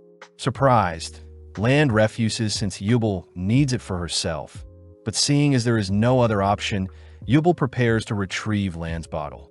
In an instant, Yubel bolts around the corner, rushing in close to prevent the clone from binding her. But with each exchange, the two are evenly matched. Knowing that the final decider will be down to luck, Yubel relentlessly charges forward, but sadly Yubel falls victim to her own binding spell. Before Yubel is slain, Land appears behind the clone, drawing away its attention, allowing Yubel to free herself and finish off the clone. But upon retrieving Land's bottle, Yubel confirms that the Land following her all along was a clone. Land wonders why Yubel would risk her life for him, but Yubel points out that she has learned that Land refuses to sacrifice another's life for his own, having used Land's refusal of her bottle as proof. Back with Frieren's group, Fern points the gang towards a set of stairs, but finding something weird about one of the walls, Frieren declares that they're in front of a hidden entrance. When Fern pulls out the map to check for any hidden passages, Frieren stumbles onto a switch, turning it only to have the walls magically open, revealing a hidden set of stairs. Heading up the stairs, Frieren and the gang are amazed to have stumbled into a nicely preserved room filled with descriptions of the former king, something Fern finds fascinating. Satisfied, the gang finally head to the next floor, stumbling upon Dinkin and his party outside. Wondering why everyone is waiting outside a room, Frieren learns that her clone is preventing the mages from continuing deeper into the ruins. Seeing as the clone has all of Frieren's strength, Richter suggests they hypnotize or use binding magic, but Frieren states that she's immune to both. Dinkin suggests that they try both, in hopes to give an opening for Frieren to strike down her own clone. Needing intel, Method is tasked with analyzing Frieren, but Fern can't help but get jealous seeing Method hug Frieren. Method states that Frieren is indeed immune to both hypnosis and binding magic, but a powerful hypnotist may still break through, making the gang question if clones have minds to be hypnotized in the first place. Method declares that Edel the mage is the hypnotist they need right now, but Method stresses that Edel may not even make it to where they are, switching over to Edel's group, who seems to be hiding from Sense's clone. Edel, Blay, and Dunce note how most modern magic isn't suited for dungeons, since controlling objects is easier than creating them. Interestingly, several layers of magic can be detected on the clone's hair, leading Edel to praise Sense for being able to individually control each strand of her hair, something only the greatest of mages can do. With the party already despairing, Edel is asked if she could hypnotize the clone with her voice, but Edel fears that the most she can do is make it kneel, especially since she needs to have line of sight of it. Seeing as the clone has detected them, the three are forced to engage the clone, swiftly erecting barriers to prevent the clone from bursting their defenses, but Sense's hairs easily drill through the team's barrier. Barely able to buy Edel some time, Edel manages to lock eyes with the clone, ordering it to kneel, but sadly the clone has managed to puncture Edel's heart. Edel declares that the clones indeed have no minds, instructing the others to flee as she chooses to smash her own bottle to exit the exam. With the golem spawning, Sense temporarily locks onto the golem, buying enough time for Blay and Dunce to flee. Following Werble and his party, they both seem to be evenly matched with their clone counterparts, but Werble knows how they can win. As Airy bombards Werble and Sharf's clones, Werble collapses the roof on the Airy clone lingering above. At the same time, Fern says she knows how they can defeat Frieren's clone, exciting Frieren as she wants Fern to be the one to take down her clone. Confirming their plan, the gang agree to have Edel hypnotize Frieren, but before they can continue, they spot an injured Dunce stumbling onto their meeting. Dunce reports that Edel had to drop out. As for Blay, he had purposely stayed back to halt Sense's clone, allowing Dunce to make it here. As Method patches up Dunce's wounds, Dunce reveals that the clones indeed don't have minds, meaning the gang will have to tackle Frieren's clone head-on. Richter speaks up, suggesting that the clones may have a unique weakness, but Sense simply remains quiet, unable to help the examinees. Appearing at that moment, Lawine reveals that the clones are being controlled by the mythical Spiegel, information she obtained from her brother, who had also explored the dungeon. Richter scolds Lawine for keeping the information to herself, But Lawine fires back, stating that Richter would have also kept the secret if it meant he was the last one standing. Continuing on, Lawine mentions how the Spiegel is hidden away behind the doors guarded by Frieren's clone, a creature that has no way of attacking or defending, solely relying on the clones. Sadly, Dinkin had already detected a high-tier sealing spell on the door guarding the Spiegel, a spell Frieren knows her clone must have cast, as it binds a mage's life to the seal, meaning the seal can only be broken when the mage is defeated. Seeing as they have to take down Frieren's clone, Lawine suggests that they all hurry up, since her brother found that the clones eventually gather on the bottom floor, cornering and slaying all who enter the dungeon. Seeing as clones will imitate the behavior of the originals, Fern asks Frieren to stand facing a nearby wall, but as Fern fires off a beam at Frieren, Dinkin suddenly realizes what Frieren's fatal flaw is as Frieren blocks Fern's projectile. Dinkin states that when Frieren casts a spell, she briefly stops detecting the mana around herself, something only beginner mages are meant to struggle with. Embarrassed, Frieren admits that she's never been able to overcome such a hurdle, prompting everyone to begin planning out strategy. Seeing Frieren so happy, Fern learns that Frieren used to treasure the times when her hero party would plan their attacks thoroughly before engaging in dungeon raids. With everyone agreeing on the best plan possible, the gang fear that having Frieren and Fern take on Frieren's clone alone still won't be enough, but Frieren reassures everyone that two should be more than enough, especially since the others need to hold off the horde of clones beginning to head down towards their level. Just like that, Frieren and Fern head in, alerting the clone to their positions. Immediately, Frieren and the clone float into the air, both attempting to predict each other's moves only for both to cast the same black lightning spell. Running for cover, Fern watches as Frieren evades her clone's attacks, both facing each other. But when a piece of debris falls on top of them, they simultaneously incinerate the debris with the same fire spell. Knowing that Fern has concealed her presence, Frieren turns her full attention onto her clone, fearing just how powerful herself can be when unleashed. Flashing back, Fern asks if she should really be using the Zoltrak spell to attack the clone, but Frieren reminds Fern that even a basic Zoltrak attack can destroy even Frieren herself, advising Fern to give it her all when attacking the clone. Having found an opening, Fern heads out preparing to attack the clone. But flashing back once more, we see Ciri surprised that Frieren is visiting her now that Flamme has passed on. Frieren points out she is simply delivering Flamme's will, shocking Ciri, as she didn't realize 50 years had already passed since they last spoke. Reading Flamme's will, Ciri reads that Flamme had managed to convince the Emperor to allow humans to begin researching and using magic, a surprise since humans believe magic was meant to be only used by demons for evil deeds. Flamme had asked for Ciri to continue helping the humans further grow their understanding on magic to fight back against the demons. But Ciri is opposed to such a thing, shredding Flamme's will only to ask Frieren to leave. Ciri is disappointed in Flamme's suggestion, plus it seems Flamme and Ciri never could agree on what was best for humanity, making Ciri wonder why she chose to train Flamme to begin with. But Frieren reveals that Flamme had already predicted Ciri would be opposed to her suggestions. Upon hearing that Flamme had already achieved her dream, Ciri asked to go on a walk with Frieren, revealing that Flamme originally didn't care for humanity and their struggle against the demons.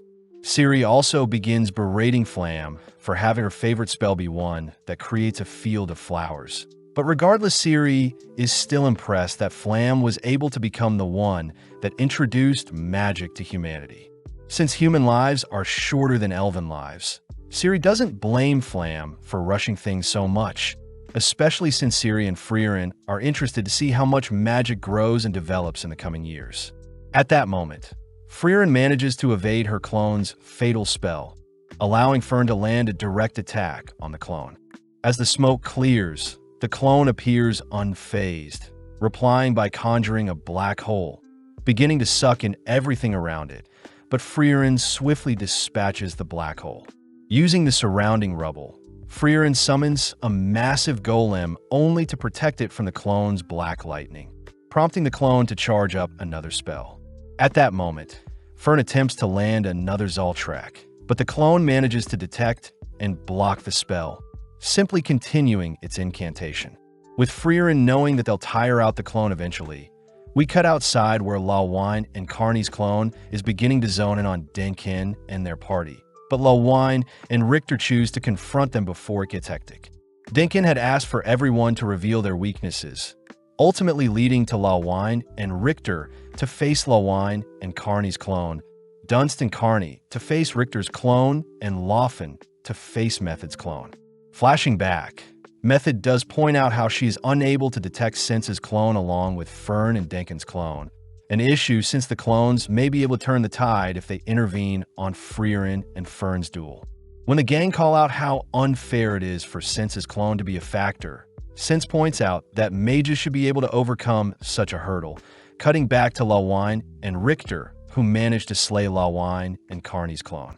Preparing to head back, Lawine is suddenly impaled, prompting Richter to create an earth wall, but sadly Richter is impaled as well.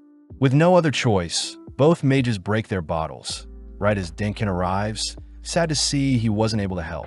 Even with Sense's clone facing away, Denkin admits that he alone will stand no chance against such a monster. Seeing as he must buy the others some time, Denkin prepares to distract the clone, but out of nowhere Yubel and Land ask if Denkin needs some help. When Denkin attempts to explain the situation, Yubel simply asks if Denkin needs the clone defeated, declaring that herself alone can defeat the clone, but Land doesn't believe Yubel. Yubel reveals that her cutting attack can slash anything she imagines, turning the corner only to confirm that her binding spell doesn't work on Sense's clone since not all of its hair is in her line of sight. With the clone charging at Yubel, Yubel activates her slashing attack, but at the same time Sense detects that Yubel is currently fighting her clone, mentioning how she already knows who will win. Flashing back 2 years, Sense recounts the time when she oversaw another first-class mage exam, watching as the genius defense mage Berg set up the second test. Berg had instructed the examinees to make him move, and if they did, he would pass them. But with his cloaks layered with defense magic, all mages failed to leave a scratch on Berg. That was until Yubel stepped up, instantly splitting Berg in half, but since taking another's life was prohibited, Yubel was ultimately disqualified. Sense eventually asked how Yubel was able to penetrate Berg's brilliant defense, but Yubel uses the analogy of cutting cloth like how her older sister did. Yubel mentions how she loved the sound scissors made as it tore apart clothing, and it was that imagination that ultimately allowed Yubel to cut through Berg's impenetrable defense.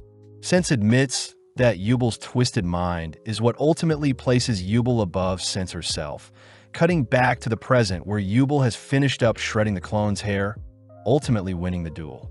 Following Method, she is seen healing Sharf, impressed to see Werbel and his party had managed to defeat their clone counterparts, but more interestingly Yubel had managed to defeat Sense's clone. Werbel agrees to help dispatch the remaining clones, ultimately assigned to hunt down Denkin's clone, whilst Method handles Fern's clone alone. Aerie wonders if Method will be okay, but Method reassures everyone that she's already tested out her binding magic on the real Fern. With Denkin, Yubel, and Land heading elsewhere, Land is suddenly binded, horrified to see that Yubel's clone has been reconstructed, cutting across the dungeon as all the clones seem to be respawning, forcing everyone to hold on until Frieren could dispatch her own clone. Back with Frieren, she flies to evade a molten burst of flame, but seeing as Fern is unable to find any openings, Frieren states that she must risk it all to win. Frieren had mentioned how her weakness alone won't be enough to take down the clone. Therefore, Frieren had instructed Fern to watch closely as Frieren will force the clone to leave themselves wide open. Unleashing nuclear spells, both Frieren and her clone begin conjuring celestial orbs that spin and crescendo across the battlefield, but eventually they erupt as both spells cancel each other out.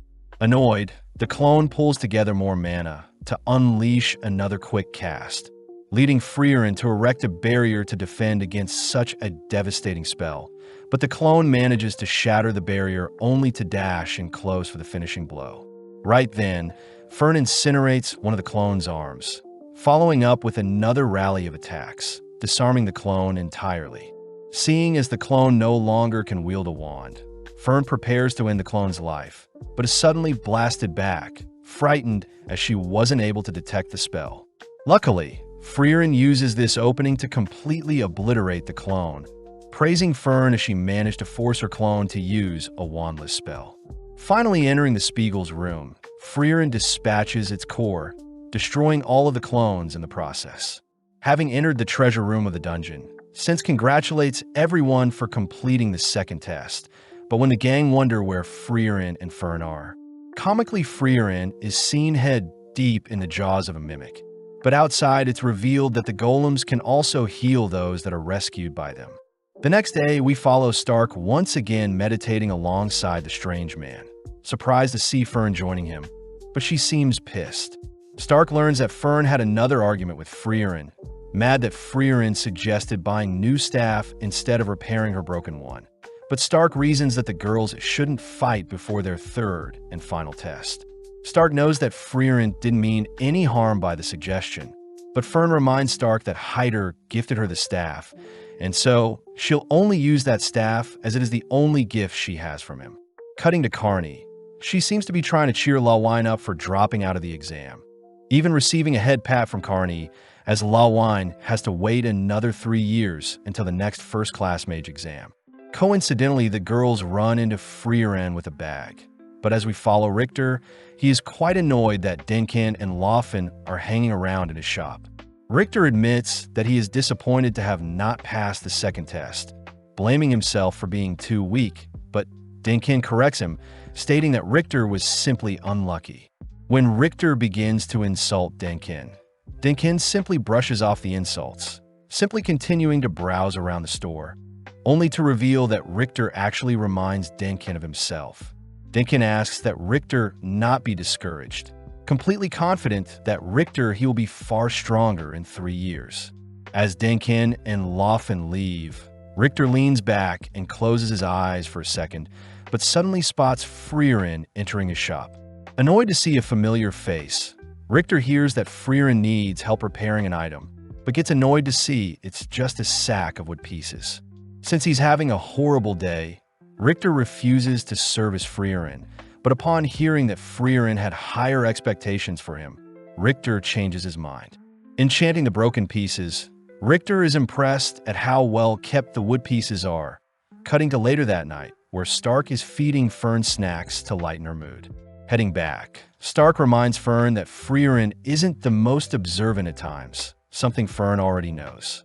Passing by Richter's store, Fern greets Richter, surprised to hear that Frieren visited his store earlier.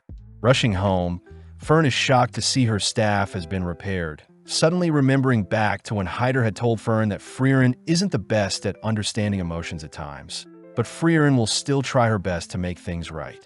With the third test day arriving, the participants wait outside a room, all while Ciri scolds Sense for allowing 12 mages to pass the second exam. Ciri points out how Frieren basically carried undeserving mages through the second exam. Therefore, Ciri fears that the third exam will get some of them killed. Ciri declares that she'll personally proctor the third exam, asking Lernan if he objects since he was meant to be the examiner. But Lernan states that Ciri is the best person to evaluate Frieren's skills, especially since Ciri is the only person that has equal mana to Frieren.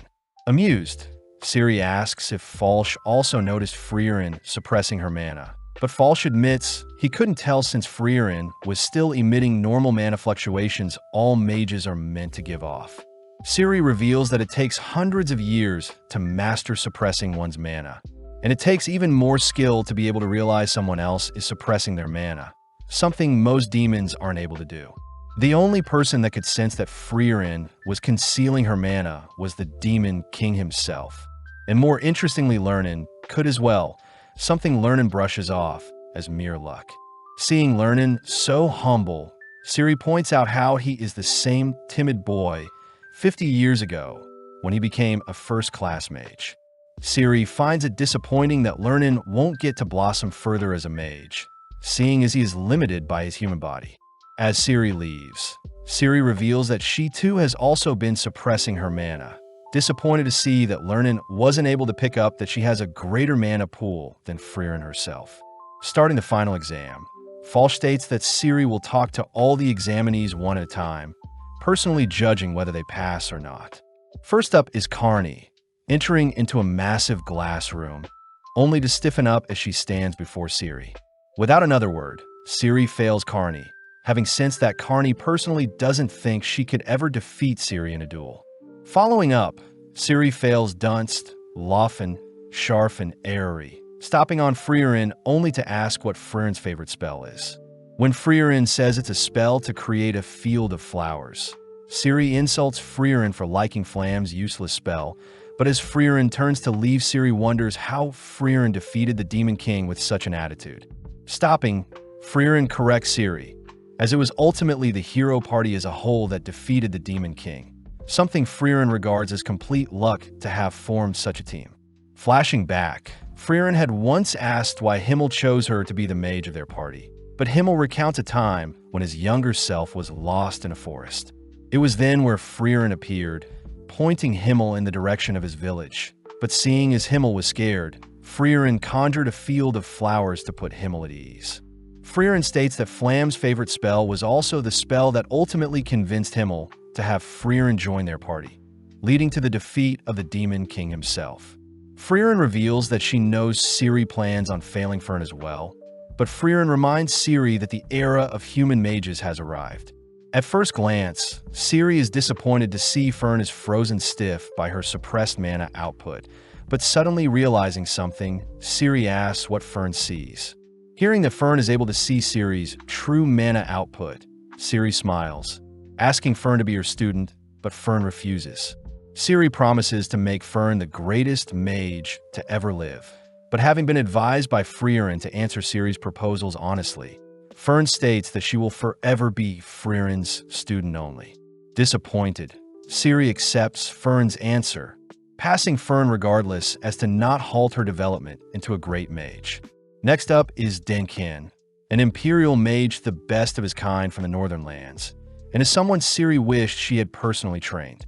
Ciri asks if Denkin had considered how he would defeat her if they ever fought, but Denkin admits that he only considered such ideas only to realize it would be hopeless to defeat her. Ciri passes Denkin, happy to see Denkin still has the drive to fight. When Yubel enters the room, Ciri instantly passes Yubel, prompting Yubel to leave without another word. After Yubel is Land, but his presence pisses Ciri off as she asks Land to not mess with her, but Land says that he and his clone are both in the room as to not be disqualified. Calling Land's bluff, Ciri reveals that she knows Land's real body is back in his hometown, a secret not even Yubel could figure out. Satisfied, Ciri passes Land, calling for Werble next, someone Ciri knows is the captain of the Northern Magic Corps. Ciri knows that Werble had already analyzed Ciri to be the victor if they ever fought, curious as to what Werble's favorite spell is. Werble states that magic is used to kill, therefore he doesn't have any favorites, prompting Ciri to pass him. Finally, Ciri asks what Method thought of when she laid eyes on her. Worded to hear Method adores Ciri, but still passes Method regardless. Wrapping up the exam, Ciri apologizes for doubting Sense, admitting that there is quite some exceptional talent this year. As everybody heads out, Fern tells Frieren the good news, receiving a head pat for the great work. But before the girls leave, Denkin manages to thank Frieren since he'll get to visit a close one's grave thanks to his new mage status. The next morning, Stark accompanies Fern when picking out some snacks, surprisingly running into Laufen and Denkin, all sitting down for a meal. Denkin encourages everyone to dig in, leading Stark to ask who the old man is. Upon hearing that Denkin is a noble, Stark stiffens up, but Denkin reassures everyone that he's very easygoing. Stark and Fern wonder why Denkin is spending his money on them, but Denkin reveals that he doesn't have children to spend the money on, and his wife passed away when he was in his mid-20s. Denkin adds that his wife was always sick, having belonged to a noble family that was overthrown in the north. Sadly, before Denkin rose to power, his wife had passed.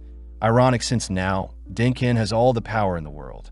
Denkin tells Fern to continue loving magic, especially since Denkin himself only ever considered magic as a tool, but it was thanks to Frieren and the hero party that ultimately reminded Denkin of his love for magic. Elsewhere, We see Frieren fiending over the new grimoire she acquired, suddenly stopping as she spots an old woman has spilled her fruits everywhere. Surprisingly, Werble offers to help the old lady, only to sit down with Frieren disappointed to see that Frieren didn't help out. Frieren brings up the fact that Werble tried to slay Fern and her party during the first exam, but Werble says he was simply issuing small threats to get his point across. Werble tells Frieren that he isn't a bad guy, having wanted the first-class title to become stronger and slay more demons. But Frieren wonders what is driving Werble to do such a thing.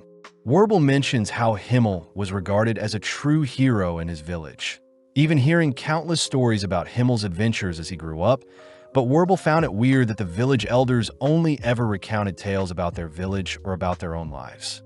It wasn't until Himmel passed that Werble understood, as his village was soon after attacked by demons, making him realize that although Himmel has a legacy and stories to tell, Werble himself should think about forging his own future.